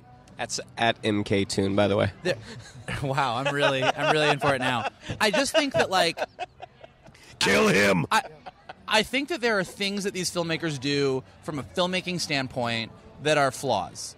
But I think that like we all just need to accept the fact that like, and I love Clone Wars, and I love all the movies, and I love all the stuff, and I've read a lot of the newer books, and I think they're great. But like, they are not going to do the thing that we all want them to do. This is tied to this moment in Clone Wars. Even as I said before, that for even to justify Obi-Wan Kenobi having a child, you've got to bring in Duchess Satine. Like, they'll do it in drips and drabs. Like, Rebels did a great job. Oh, yeah. With Saw Gerrera and, like, mentioning, like, the Rebels crew and stuff. Like, they do it in bits, but they're not. But I don't see them doing it in here is a major, major character, to the point that Kalinowski made before. Because it takes too much knowledge outside of the core movies to get you there. So, like, if you have to go and explain to your friend who never watched Clone Wars or doesn't know what Rebels is or didn't read the comics that this character is related to that character who did this thing this one time, like, it's too much to put on your average moviegoer, I feel. I'm back, guys. I haven't gone to the bathroom that long. No, what I was saying is, but what they've done, and we have to look back at the original trilogy, as to now, Lucasfilm has trained us to want to, and the fandom, when they say it's so ravenous, they have wanted them to be so ravenous with finding all, and now there's that massive thing where they said, this is not canon anymore. Everyone's like, what? You mean all those years I've spent reading all these characters? Hold on. It's not canon, but now it's like you develop all these characters, but you say you can't go peppered in, but then they do the whole Saw Gerrera thing where he's a massive part of Rogue One, but why is it okay there, not okay then, but then it's not okay? Why are they picking and choosing? You can't teach your fandom and train your fandom to embrace one thing, but then not. It's not about embrace or payoff. It's really simple. It's like when a character from a pre-existing thing can fit in a way where your average movie-going audience doesn't need a lot of pre-existing information. Okay. And I know a lot of people would call me out on this and say, well, Mace Windu was in one of the core movies, so why is that different? Sure. But I just think that, like, there is a level of just credulity that, like... Credulity? That's a word. If incredulity is a word, credulity is a word. Have you ever been incredulous? It's the opposite. Many times. Okay.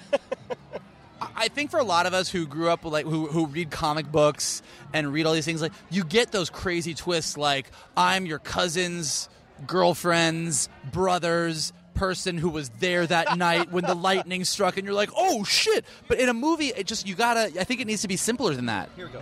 This goes to anyone that knows me and knows where I come from in the podcast world. My love of the DC films. We talked with you and I, Michael Vogel, and you say that I have this great ability to take things that I've read and postulate, stories like, especially with Batman being gone 20 years in the world, and I can deduce this. But you people, and this is lesser with DC. Star Wars is so much more expansive, where it's an entire fandom of doing this that are able to postulate stuff and want to see that this character that they've loved and fell in love with, and that can pay off with this, to the extent that I do with DC. There is a fandom world of Star Wars that is like that, and wants to see that payoff, and they are the fans. Those are the fans, and to say this, I cannot claim to be one of them. That's fandom. They have been there through all of it. They have been there through the ups and downs, the ins and outs of Star Wars, where they do feel a certain ownership for it, and I have to give them that. I have to. I'm not one of those fans, because after Revenge of the Sith, I was like, I'm out. Star Wars, man, you lost me, dude. But there's fandom. They stayed through all of that, and now they're here, and it's like, wait, those things that I like, you're basically saying no to? It's not about saying no, because I, as opposed to you, even though I don't like the prequels, I watched Clone Wars. I loved all of Clone Wars. Ahsoka is arguably one of my favorite characters in the entire Star Wars canon. I love Rebels. I've read these books. I thought the Ahsoka book was a lot of fun. Like, I'm into the expanded universe. Like, I love it. I love the comics. I think the Darth Vader comic has some of the best moments in all of Star Wars. I love Doc Aphra. I think she's amazing.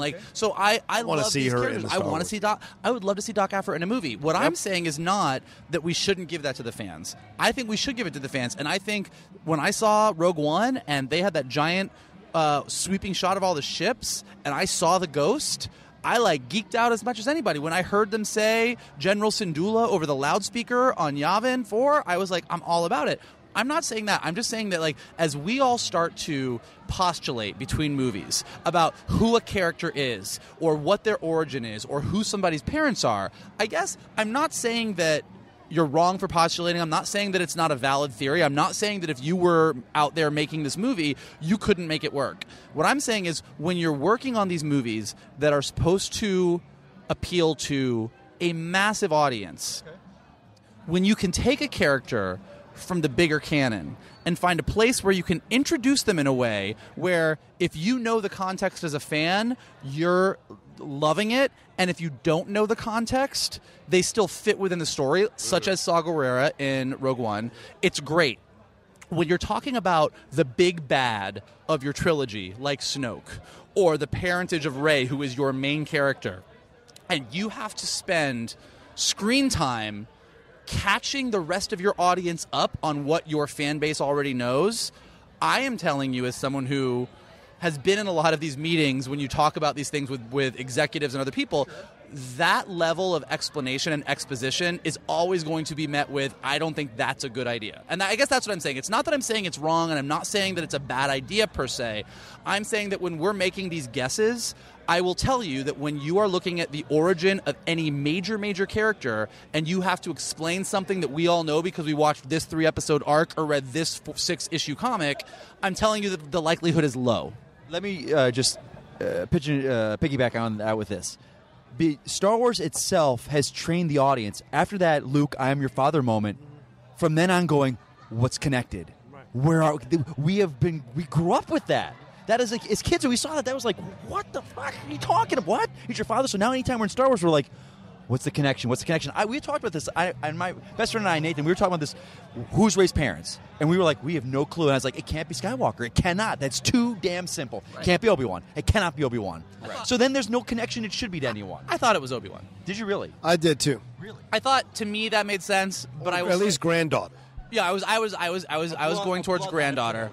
But I will say, well, and to your point, I thought that Skywalker was too easy, and to me, Force Awakens pretty much unequivocally said it was not Han and Leia. Yeah. I don't think Han could have met his daughter and done the thing, acted the way he acted. So I was pretty firmly in the, if it was anybody, it had to be Kenobi, because there's nobody else left. But I would say... You're talking the films. In the films. Okay. And I would say that I think Rian Johnson's answer, which is nobody, was way better. Yes, I agree. I think way better. But also, there's these articles. I disagree, and I'll give my articles thoughts coming out with Rian Johnson doesn't care what the hell fans think. He did his own story. But I think, especially with Star Wars, you got to kind of respect the fandom. Our kitchen is closing. So, okay, guys, anything else?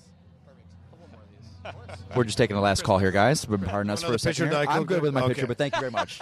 So I just think a level of respect has to come where there are so many people. And now this is not Rian Johnson saying this. This is everyone else going, you know what? Rian Johnson made the movie. He said, fuck fans.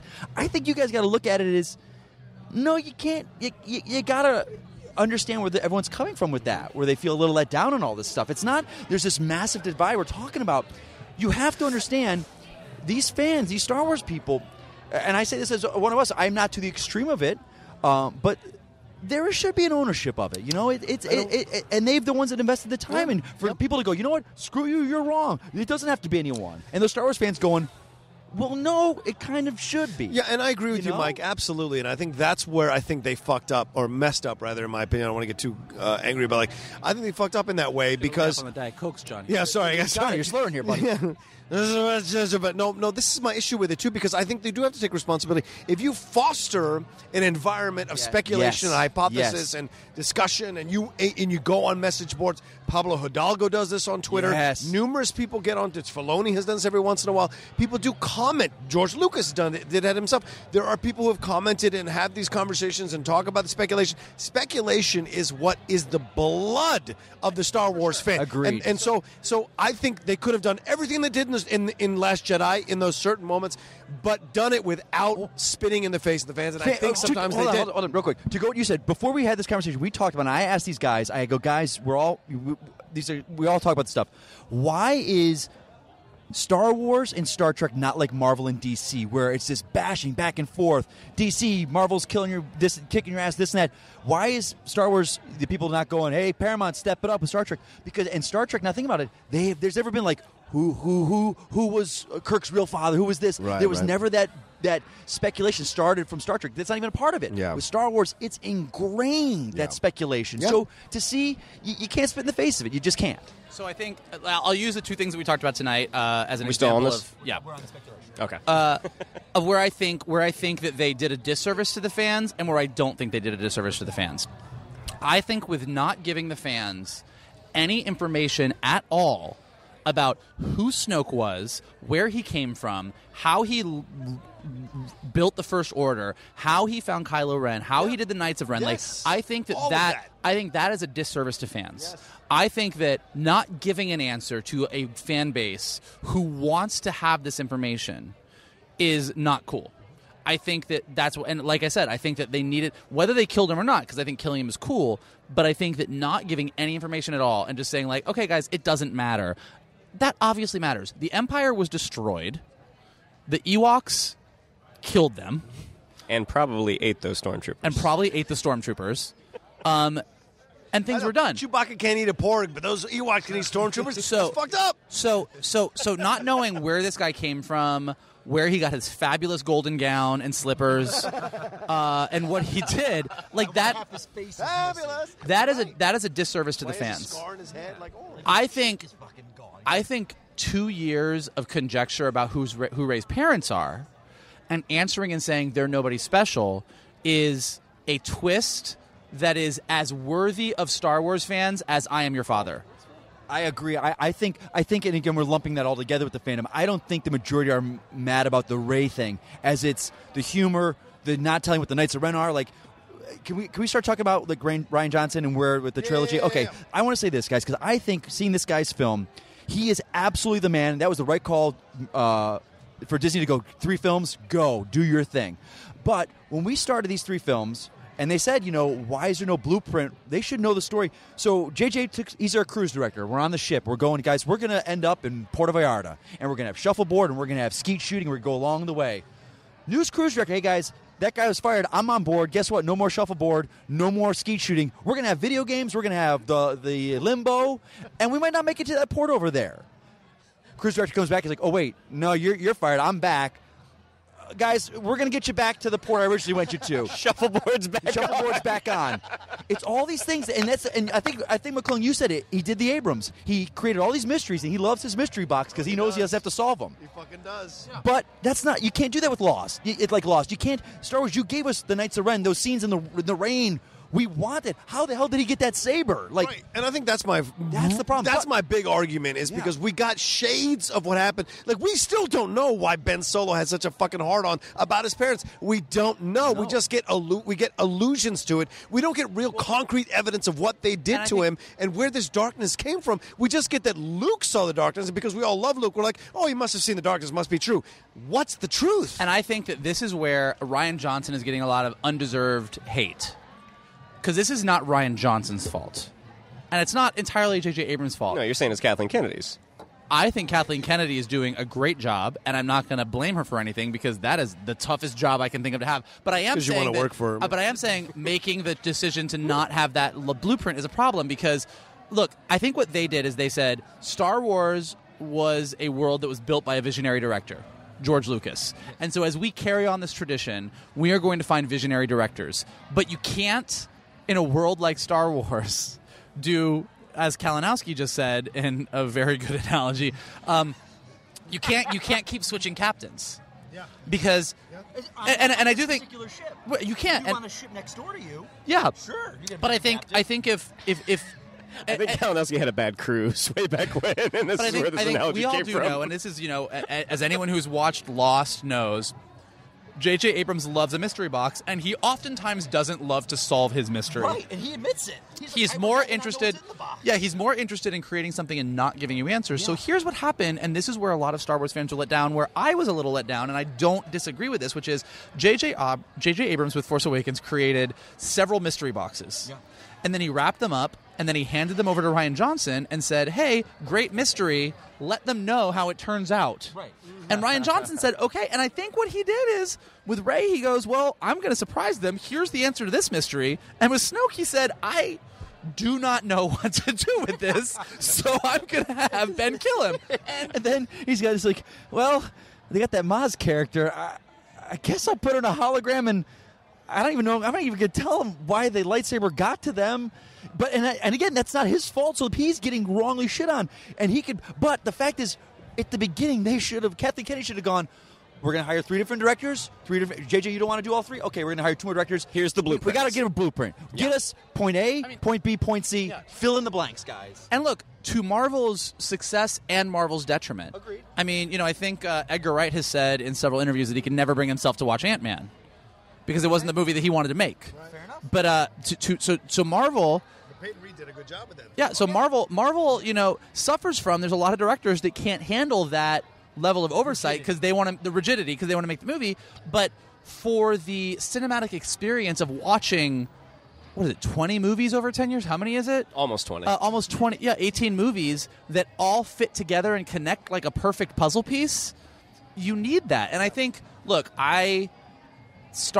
Maybe it's good, maybe it's bad. Like, we have this Star Wars universe that we all love and obsess over, and maybe it's a weird alchemy that we never know what the fuck is going to happen next, and everyone comes in and puts their, that everybody can take things back and do things. But I think that we've been so trained by the Harry Potter universe and the Marvel universe and those universes that we want to have a plan, that the fact that this thing that's so important to all of us is very clearly and very openly stated as not necessarily having a plan is probably more so than any specific decision that Rian Johnson made, the thing that is bothering fans the most. It is Wednesday, December 20th. Real quick, Wednesday, December 20th, 9:48.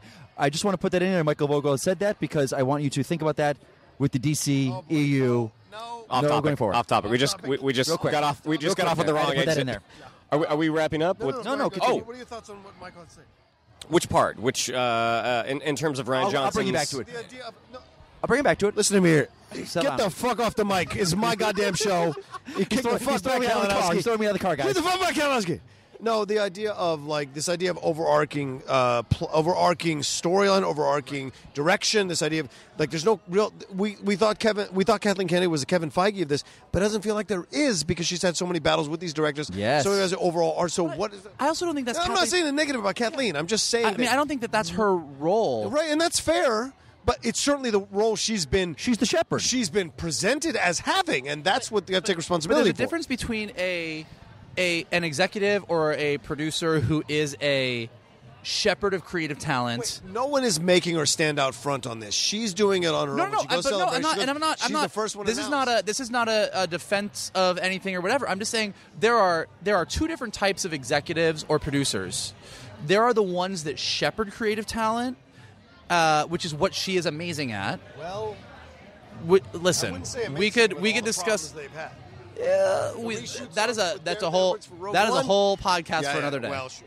And then there are the executives like a John Lasseter or a Kevin Feige who are creatively an active hand creatively. Active hand in John Lasseter's. I thought I had a good metaphor. Inappropriate. But at any rate, I'm just saying that I think that Kathleen Kennedy. I personally think Kathleen Kennedy. We can discuss on another podcast. I think Kathleen Kennedy does a very good job at what she is supposed to be doing. But I don't think they have fulfilled that overall creative role for Lucasfilm. Okay, so now being caught up, I had to go to the bathroom as well. Being caught up, what I would say is that when they came out and said the new Star Wars film, Episode 7, is going to come out in May of 2015, which was the original release date, and they said, then we're going to have a spinoff, and then we're going to have Episode 8, and then we're going to have a spinoff, then we're going to have Episode 9. That is an ambitious plan to go forward without having your basic blueprint, because that's not how Star Wars movies used to be released. They weren't released every other year. They were released every 3 years. And Lucas was in charge of the whole thing. And it's... As the creator of the whole thing. Yes, and whether or not he actually knew where he was going to take it, he said, guys, the buck stops with me. This is what we are doing. So it seems to me, and again, like I don't dislike The Last Jedi. I'm still up in the air about what I feel about it. It's not going to make me not go see another Star Wars movie. I'm going to go see Last Jedi probably 2 or 3 more times, but it seems foolhardy to embark on this journey without a map. And it's every one of their films except Force Awakens and this have had tumultuous productions. But that said, now going into this, knowing we're getting JJ, and this is going to be tough because JJ set a tone, and that's why I love Force Awakens so much. It felt like Star Wars. Where this didn't feel like Star Wars, it's great that it's new, and that's what I've been wanting. But now we're going back to the finale of this trilogy. And is he going to be his? Is he going to bring his? Because he had the wipe cuts. That's classic Star Wars. That you need, not in every Star Wars film, but because this trilogy. Now we're going to have this middle chapter that's going to feel odd. Is JJ going to have this kind of Marvelized forced humor? Is he going to go? No, I'm going back to what I did with Force Awakens. So now people are saying that Last Jedi will be in 10 years or whatever will look at very highly. I don't think so. I think JJ is going to tell his story. Give us some answers. Because J.J. Abrams is so good at answers. First you don't like Snyder, now you don't like Abrams. Jesus. By the way, I just want to say, I give J.J. Abrams full props for doing what he did with Force Awakens better than almost anyone else I know, which is he makes the most compellingly charismatic, amazingly likable characters in the world. He is so good at it. And the fact that he created a Star Wars universe with Poe, Finn, Rey, Kylo, BB-8, all these characters, like, full props to him, and I love Force Awakens more than anybody. But I do think that... Okay, I love it more than anybody except Kalinowski. Thank you. But I do think that he... Ratings are through the roof, Rocha. I'm rethinking this decision. Go ahead. I am worried about how he wraps up a movie. Right. Okay. Fair enough. Wraps up a series, let alone a fucking movie. But wait. Why do you think? We'll move into because they're giving us last call. We probably have to pay the check here. Why do you think they went to? So Colin Trevorrow booted off the picture. No surprise seeing the trailer for fucking Jurassic World, whatever that is. That was his film, right? Well, he's producing it. He's producing it. But it looks terrible already. We're not going to get into that. Because I hated Jurassic World. And he did not fold the socks the Kennedy way, as I like to say. Everyone likes to say that. So yeah, Lord Miller being the first one. They were that now I cannot take credit. They said it was verified by an independent entity from a friend of ours. You got to learn to fold the socks the Kennedy way if you want to work in there, and it's fair enough. Okay, fair enough. But what made them go back to? So they tried to get Rian Johnson to do 9, and he was like, "Nope, I'm tired. Fair enough." Did they though? Is that true? That was the word. That's a fair point because Ryan came out in an interview and said doing this film may be invigorated to do another one. And it's like, well, why didn't you do 9? And that's the question. And I think it's because I did what I want. I don't want to answer anymore. And the thing is, I think Rian did the right thing with this. And I'll say this as an overall wrap-up. I think he did a lot of ballsy things, gutsy things. I don't want to say ballsy because that's misogynistic nowadays. But I would say gutsy because I think gutsy works for this situation. He made a lot of gutsy choices.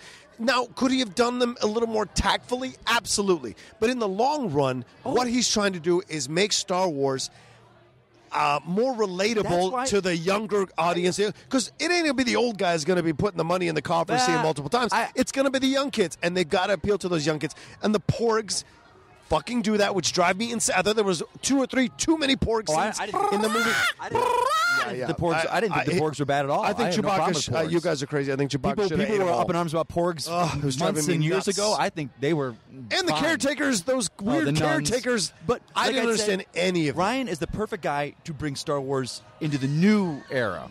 Not just me. I agree. We talk about this for the kids and this and that. The prequels were for the kids. But look at those guys who are still talking about Star Wars and arguing about it. Guys our age. You can't discredit people our age in that stuff. You're just going, well, it's a new generation. That's not true. We are growing older with this stuff. But, Mike, I think it's a fallacy to say those prequels were for kids because the kids ain't got understanding trade federations and complex political bullshit. I agree. It was just a couple of things are for the kids. I agree. But I think we want more from our Star Wars, more complexity, more things. But I think we're barking up the wrong tree. The complexity is going to come from Knights of the Old Republic. Complexity will come when we go backwards. We hope so. Not going forwards. And that's what I'm saying. I think Rian Johnson, and I worry about wonderful choice to go forward with different films, just not this knowing where we're going to finish a tone that was set. I'll say as my wrap-up, I will say that I think that Star Wars always looks better in the rearview mirror. It seems like, that Star Wars came out in '77 was the biggest movie in the world, kind of created the blockbuster. Empire came out and really, as we said on the Cinephiles podcast, kind of solidified Star Wars as one of the greatest franchises of all time.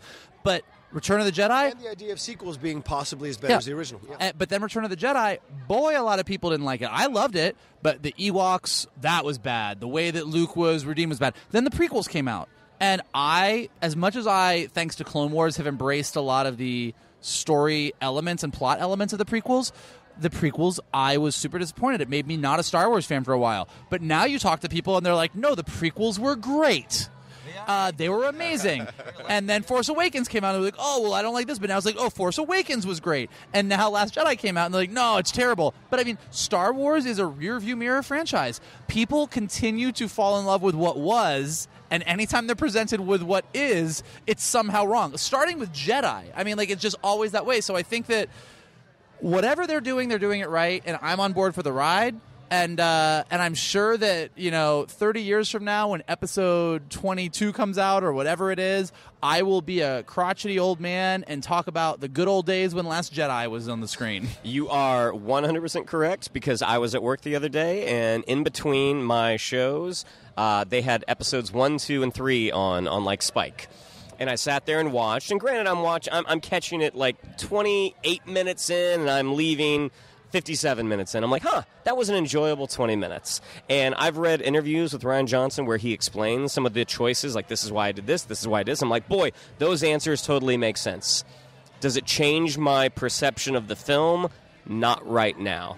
And it's okay to go in and have one chapter of a long-running series not resonate with you. It's not going to keep you from seeing the next one, or rather, it shouldn't, because these things are fluid. I mean, rearview mirror is the best way to put it.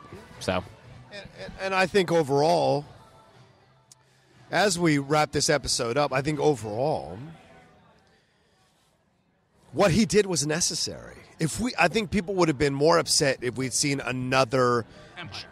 Right. If we'd seen another Empire, if someone had come in and done Empire again, like JJ did Force Awakens as New Hope again, people would have been even more up in arms. I think the reason there's so much conversation, so much anger about this is because Rian and Kathleen Kennedy, the people in charge of the Star Wars franchise right now, took a lot of bold choices. And we should not fail to mention that George Lucas loved Last Jedi and has said this on interviews. He said this is a very well-made film and he absolutely loved it. And that's important. This is a very well-made film and I like it a lot. I am George Lucas. George Lucas? That's how he talks. It is. That's about as good as my Morgan Freeman. I don't know what his Your Morgan Freeman is horrible. I don't know what his goiter says, agree but to certainly he disagree, says my something like friend. that. But I think that's important. The creator of the franchise is putting a rubber stamp on your film, and Kathleen Kennedy and Lucasfilm are saying they want you to do a whole trilogy. Playing devil's advocate, James Cameron put his stamp on Terminator Genesis. No, as but well. I don't think it's a different situation. I don't think Cameron's the same. Cameron's the same one who's talking about who should be feminist and who shouldn't be. She's a fucking idiot. Oh, God. So, like for me, this is where the difference lies with Cameron versus Lucas. I think Lucas was begrudging in his praise of Force Awakens because he thought this motherfucker traced my movie. Whereas Rian Johnson made some really bold choices, I think Lucas came out and respected that. And by the way, what we discovered in Empire Strikes Back from Steve, Mike and I did, Lucas didn't like Empire Strikes Back. He doesn't think Empire Strikes Back is he was not a big fan of what Kirshner did with his movie, with his franchise. So that's an important thing to note as well. Interesting. So overall, for me, I think there were a lot of bold steps made in The Last Jedi, and I will say, like I said before, that last hour and a half from the throne room on to the end of the movie is one of the most fantastic Star Wars movies I've ever seen. That dupe on Crate where Lucas sliding underneath and does the brush off, making Kylo come down to the surface, them having the supposed lightsaber battle. By the way, this is the first film where lightsabers do not touch ever in a trilogy film. Lightsabers do not touch at all in any, because it's fake lightsaber that Luke has. There is no lightsaber battle technically in this entire film, and that's amazing to point out. And so, Let me just say this real quick. Yeah, Why? it's my wrap up, but go ahead. I know. I'm not. We're not. I don't want to wrap you up. Yeah. Why on Crate do they land so far away from the Rebel base? First Order? Yeah. Why? Because you can't land right in front of the Rebel base not? because then you have access. Because then you're basically setting yourself up to be hit by multiple guns. Yeah, I don't know. You don't want to land in range of the one guns. of those ridiculous questions that is just I want to punch Kalinowski, But if you had the military man at the table and the Okay. only one at the fucking table. But if you had, let me tell you, fast-moving vehicles, that would be a smart plan. But since your vehicles are walkers that walk, right? I think it's a terrible plan. But you I think also I would have- have cut the distance in half. I think your Glad that argument. Mikey Christmas over here Yeah. is weighing in on military tactics at the end of this Let me just say real podcast. quick- Well, I think let me say real quick. You've said Those real quick speeders- about 47 those fucking speeders- things, Mike. No, hold on. Those speeders, that end battle, as you say, it was so Yeah. great, was not because those speeders didn't do anything. They had no weapons. They had nothing. I figured they were going to cut the salt up to make distraction so they couldn't see Yeah. anything. They didn't do anything. They didn't have lasers. They didn't have anything. Well, they were what supposed was the to end battle? They were supposed to Did you- distract the AT-ATs or AT-ATs, Yeah. whatever generation from you Right. pronounce it like. They're supposed to distract their weapons from the overall base, that big long door. Yes, that was too. there. Right, but then of course, But to and this distract them is from what? From their weapons, from the they were That doesn't sacrificed make no sense. essentially Because Well, they couldn't get out. Who couldn't get out? The rebels, they were stuck in there. They weren't stuck in there. They were purposely there to fight back against. Oh, because they were going to have they were trying to hold out for the resistance. to right, come. exactly. Oh, But I I think there is a complaint digress. to be made on Crate, Mike, and that is I digress. the idea that they still can't do a trilogy film without a motherfucking Death Star reference. The idea that they had to make Yes, that the drill that thing gun that we were- battering ram gun. They said it is Death Star Finn tech. says that Death Star tech. We have to finally, once and for all, walk away from the Death Star once and for all. Because A, it is not a star, and it certainly doesn't bring death. And it's overall, failed you know, multiple It has failed times. multiple times. Multiple times. We have to walk away from this once and for all because this anger that comes from Star Wars is, oh, Death Star again. Like, really, we see more Death Stars than not in all these films, and it's too I think super someone made a frustrating. good point. They said But- that, and then like the Star Destroyers, the Dreadnoughts. We're going to do a Dreadnought, bigger Dreadnought- version. The Star I didn't mind Destroyers, the Dreadnought, but the though. Star Destroyers are useless vehicles, and we're going to build bigger versions of them. Yeah, no, they don't yeah, work. yeah. You got to change your tactics up. First Order, Well, change it up. And then that's what I think. How do the Star Destroyers not work? The Empire rules the galaxy. Yeah, true. Yeah, that's a fair point. It's sorry, sure. Yeah. Real another point of contention. When Haldo turns her ship to go into the light speed, she couldn't have hit autopilot and hit an eject button. Hold on, where's she going to eject to? What An the fuck escape are you pod. talking An about, escape guys? pod. Where? They took all the transports. I don't know. They only looked all like of a couple them. hundred You know why? rebels. Because They didn't look Kelly like a Marie lot of Tran rebels. Rose was like electrifying people who came near the escape pods, so Holdo wasn't going to get an escape pod. I don't know. She wasn't going to go anywhere, and she would have been shot out of the sky. Can we talk about how Rose kissed Finn against his will and wishes? It was not against his wishes. I don't know. He was not a willing recipient of that kiss. Whoa. Are you like that's your interpretation? In these last seconds of the podcast, are you just trying stirring to stuff up? Stir everything. Yeah. Up? Stir the pot. No. You, Mikey Christmas. Ho I hope you have a good Christmas. Ho Yeah. ho ho. No, none of us do. I think that's a fair point. Actually, to be honest with you, to talk about real quick before we end the podcast. Okay. What's your feeling about Rose? Because a lot of people before the movie came out, a lot of people were like, she's going to steal the movie. She's a star of the movie. She's great. Kelly Marie Tran was the star of the red carpet. Yes. Absolutely. Before the movie came out, people were very much in love with her and her reaction. And I absolutely will never begrudge an actress or an actor enjoying their moment being part of a franchise. She absolutely ran that red carpet, and God love her for doing so. But did you enjoy her character in the movie? We'll start with Kalinowski since he has the mic and more desperate to speak. Go ahead. Did you enjoy her character in the movie? I feel like I'm being. I don't know. I preferred her sister more. Sister that died? Yeah. At the beginning? Paige, right? Paige Tico. Oh, I have no idea what her name is. Paige. Yeah, sure. Yeah, because she did the bomber. She had. So you believe the kicking thing and the closing of the eyes? Yeah, okay. I like that. I just feel I think she kind of hurt more than she helped this situation. Okay. I do not see them as a love. I hope that doesn't work out that way. I don't want them to be together. Finn and well, it's not going to be Rey and Finn. I know, but I don't want it to be the two of them. Do you think it's going to be Poe and Finn, or do you think Poe and Rey rather? I don't subscribe to that. Do you think Poe and Rey, or do you think Kylo and Rey? I don't know. Oh, I think. But no, as far as Rose, okay. Now let me ask you this, guys. Again, No. The question was already asked. Where's Rose? You can't change the question. I'm not changing the question. I'm just saying. I feel like you are. Again, this is four white guys at a table talking. Not white. I'm sorry. All right. And one Latino. 3 white guys and a Latino. Thank you. I'm gay, so I sort of count as like half. Okay. And all a right. gay Jew. Did you feel, and this goes to the stereotype of the Asian character being the tech genius. Yes. That is a lot of times that they fight. But I'm just saying. But she wasn't a tech genius. But a lot of the Asian community She was that I'm in charge of friends the with, pipes. that's what they had problems with. The fact that, we finally have an Asian lead that makes an amazing plot contribution, but now we choose the smart girl. She was the tech girl. I was like, I don't agree with that. There's nothing wrong with. Listen, I would like to be a stereotype as a Latino of a smart anything.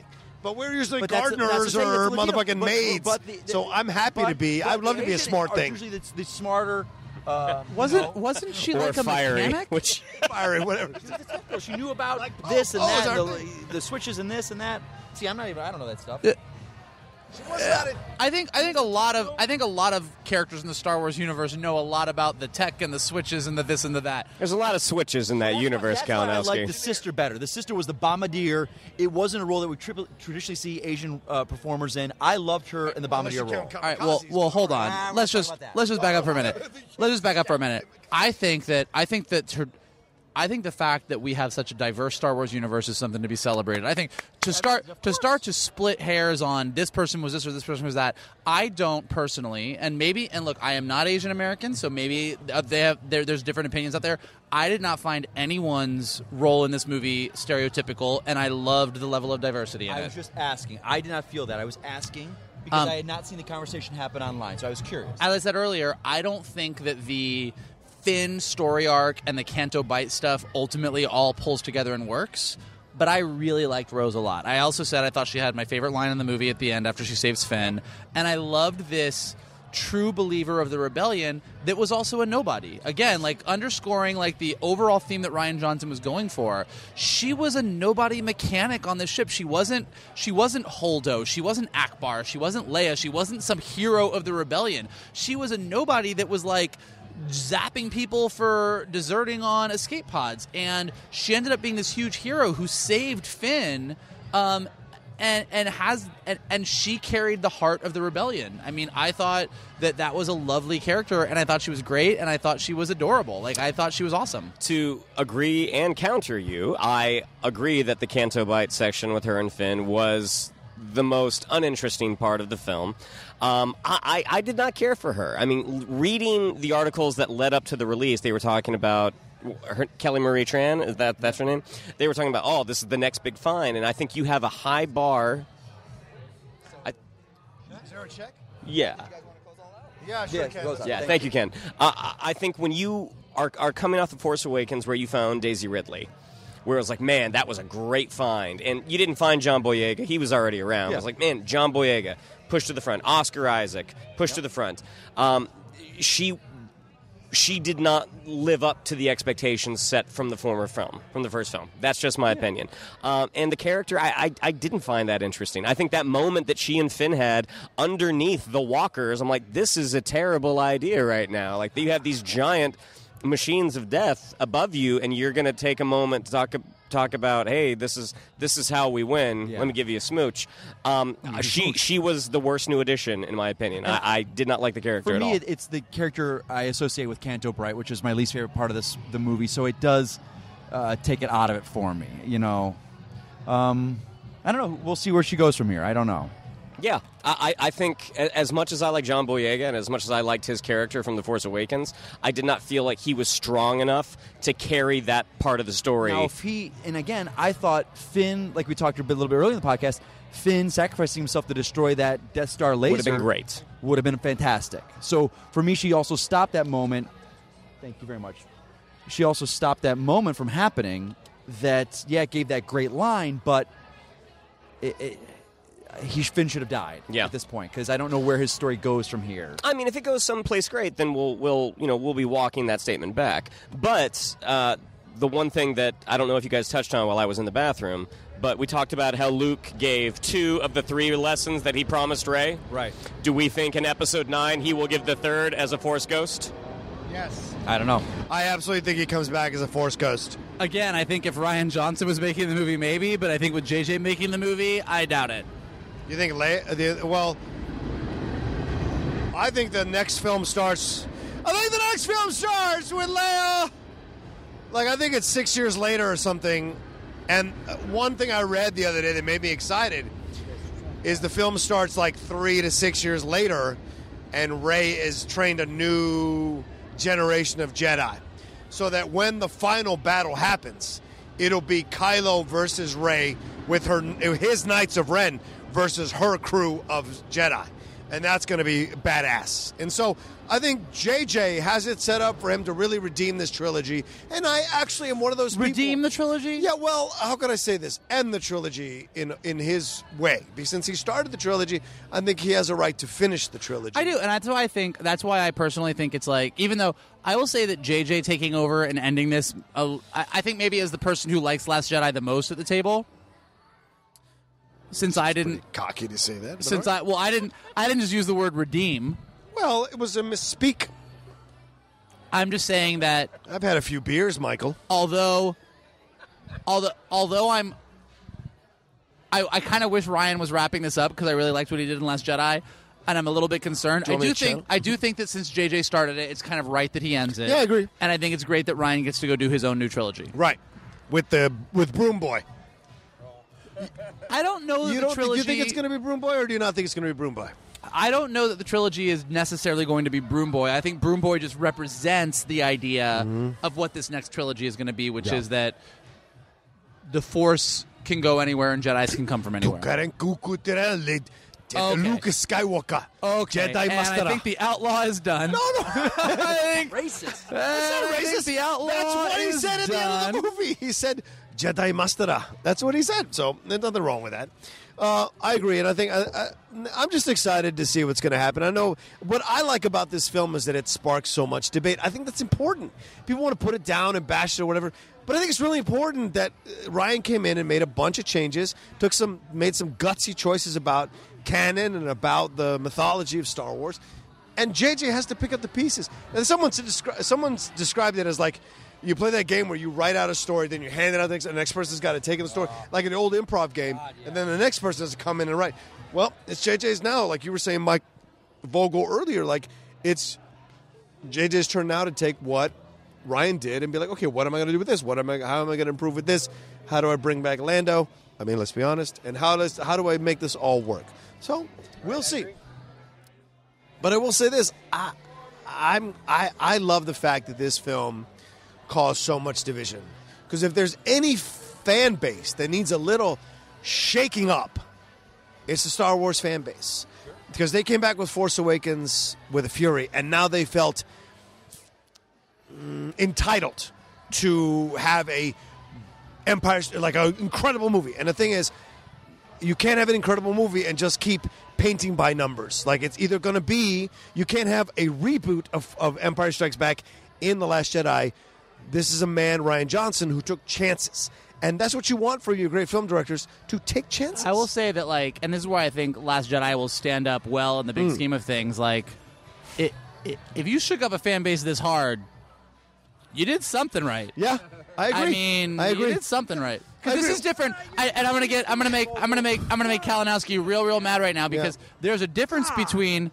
He's literally cursing here. Yeah. There's a difference between shaking up your fan base and just disappointing your fan base with completely failing on all levels, which is what DC does. Well, and I love it. So what's to say that it's, you know, maybe with Star Wars it's a little bit more on the good people are like it than less, whereas DC, less people like it and more people hate it. But it's still a divisive fan base, and he did something different that shook it up. So why are we not celebrating his work like we're celebrating Rian Johnson's because the split is that Christopher Nolan was involved in Man of Steel. Okay. Christopher Nolan was not involved with anything else in the DCU after that. And I think that's the difference. And I think that's why people love Man of Steel more than they might have loved BVS. Well, no, I'm saying, no. He doesn't like Man of Steel. But I know that 3 out of 4 of the people like, at this table like Man of Steel. There are people that like Man of Steel, and I do not. Yeah, you're talking to them.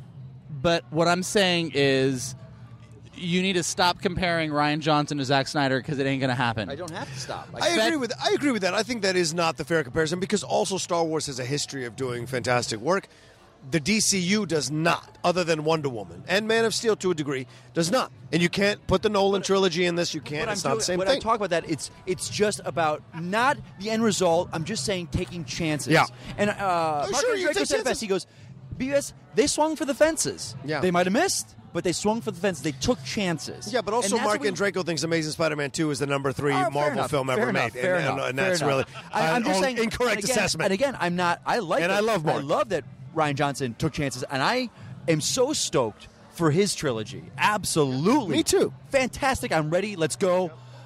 I'm just a little weird that this was in the middle part of a 3-piece, 3-part cruise that we don't know what's going to happen. I don't know what games I'm playing next. I don't know what my entertainment's going to be. I don't even know if I'm making it to the port I paid for. Well, and I think it's fair to say that you have to end the Skywalker saga. You do. And unfortunately, Ryan and JJ are kind of beholden to the Skywalker saga. Correct. And so once they wrap this up with 9, I think we'll really see what the possibilities are with the Star Wars franchise. Yeah. And I think that's what Ryan was doing, was kind of opening the doors to all the possibilities that come down the pike. So I would have liked to prefer Ryan on a anthology film where we find out how he would handle the Star Wars universe, as opposed to in the middle of this one. No. I think this works, actually, because I think he's the perfect person to pop this thing open and create this debate. And then from this point forward, our Star Wars perceptions are going to change. Sitting there going, but I don't think it matters. I really don't. Okay. I think JJ finishes it out, and we move on because Ryan has been confirmed as the director and executive producer of at least the first film and executive producer of all 3 films in that trilogy. Who knows if he'll direct all 3, but I think it certainly opens the door to the fact that Ryan will be in charge of this trilogy, and that matters. Let JJ finish off the Skywalker saga. Ryan is moving on to something bigger and more expansive, and he should. And I think that's fine. Anybody else? No. Yeah? Michael? Do or do not. There is no try. There is no...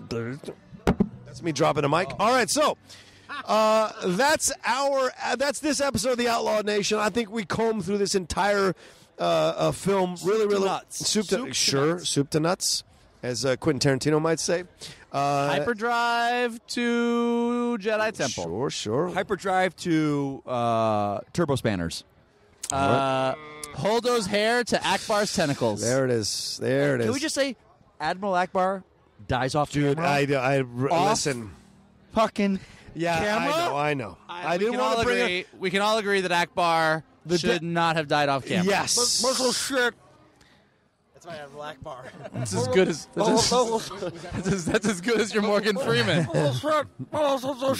Jamie Costa, he is not. So there we go. But I think we've come through the entire Last Jedi. We had our thoughts and our opinions, and people who were tweeting at me saying, "What's your thoughts?"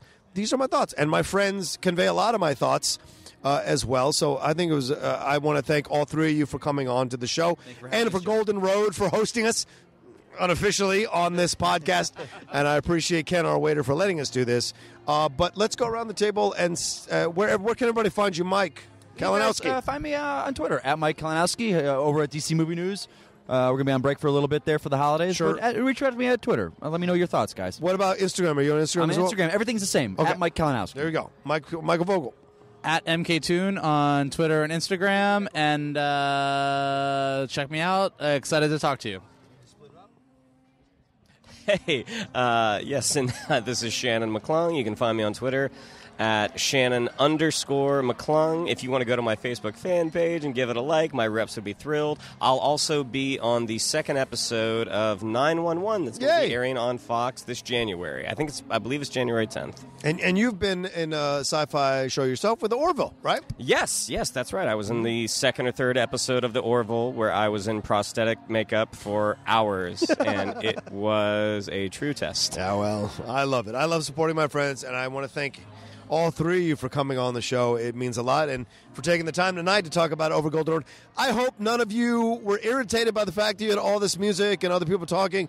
I just felt like I wanted to feel like you were sitting at the table with us, having a beer, listening to us talk about Star Wars, and maybe you had some own thoughts, your own ideas. Maybe you yelled them at your computer or at your car or wherever you're listening to this, in your headphones or whatever as you're working out or hiking or whatever. Yeah. And this is one of the things that we do regularly. Yes, we do.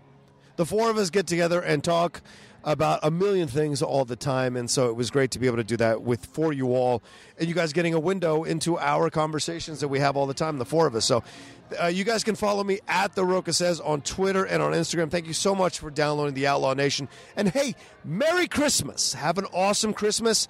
I know this is a time in the holidays where people are sometimes unsettled or get lonely or feel depressed. I want to tell you all that it's important to do whatever you need to do to kind of get it through the next second, the next minute, the next hour, the next a day, the next week, the next month. You know my thing, the next year, whatever it takes. You know I've been in the dark places with you all. I understand where that's like.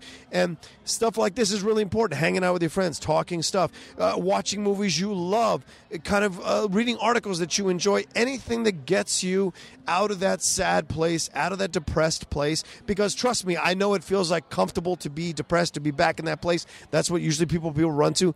I'm telling you, it's important to break yourself out of that habit and do something. Maybe go hike. Maybe go see Last Jedi all over again. Maybe go hang out with a couple of friends and discuss it. Whatever it takes for you to not feel depressed during this holiday, during these holidays, please do, because I want you around in 2018. I want you listening to my next episode of Outlaw Nation in 2018. It matters a lot to me. So thank you so much for all the support, all the love, all the dedication to the show you guys have shown this year. It's been something that I was really nervous to start, but to find out that so many people really enjoy the stuff I talk about and how open and vulnerable I've been about my own struggles and have them mirrored in my fans as well, or in the fans who listen to the show, it means a lot. So I want to thank you all very much. Have an awesome holiday. Enjoy your new year, and we will see you in 2018.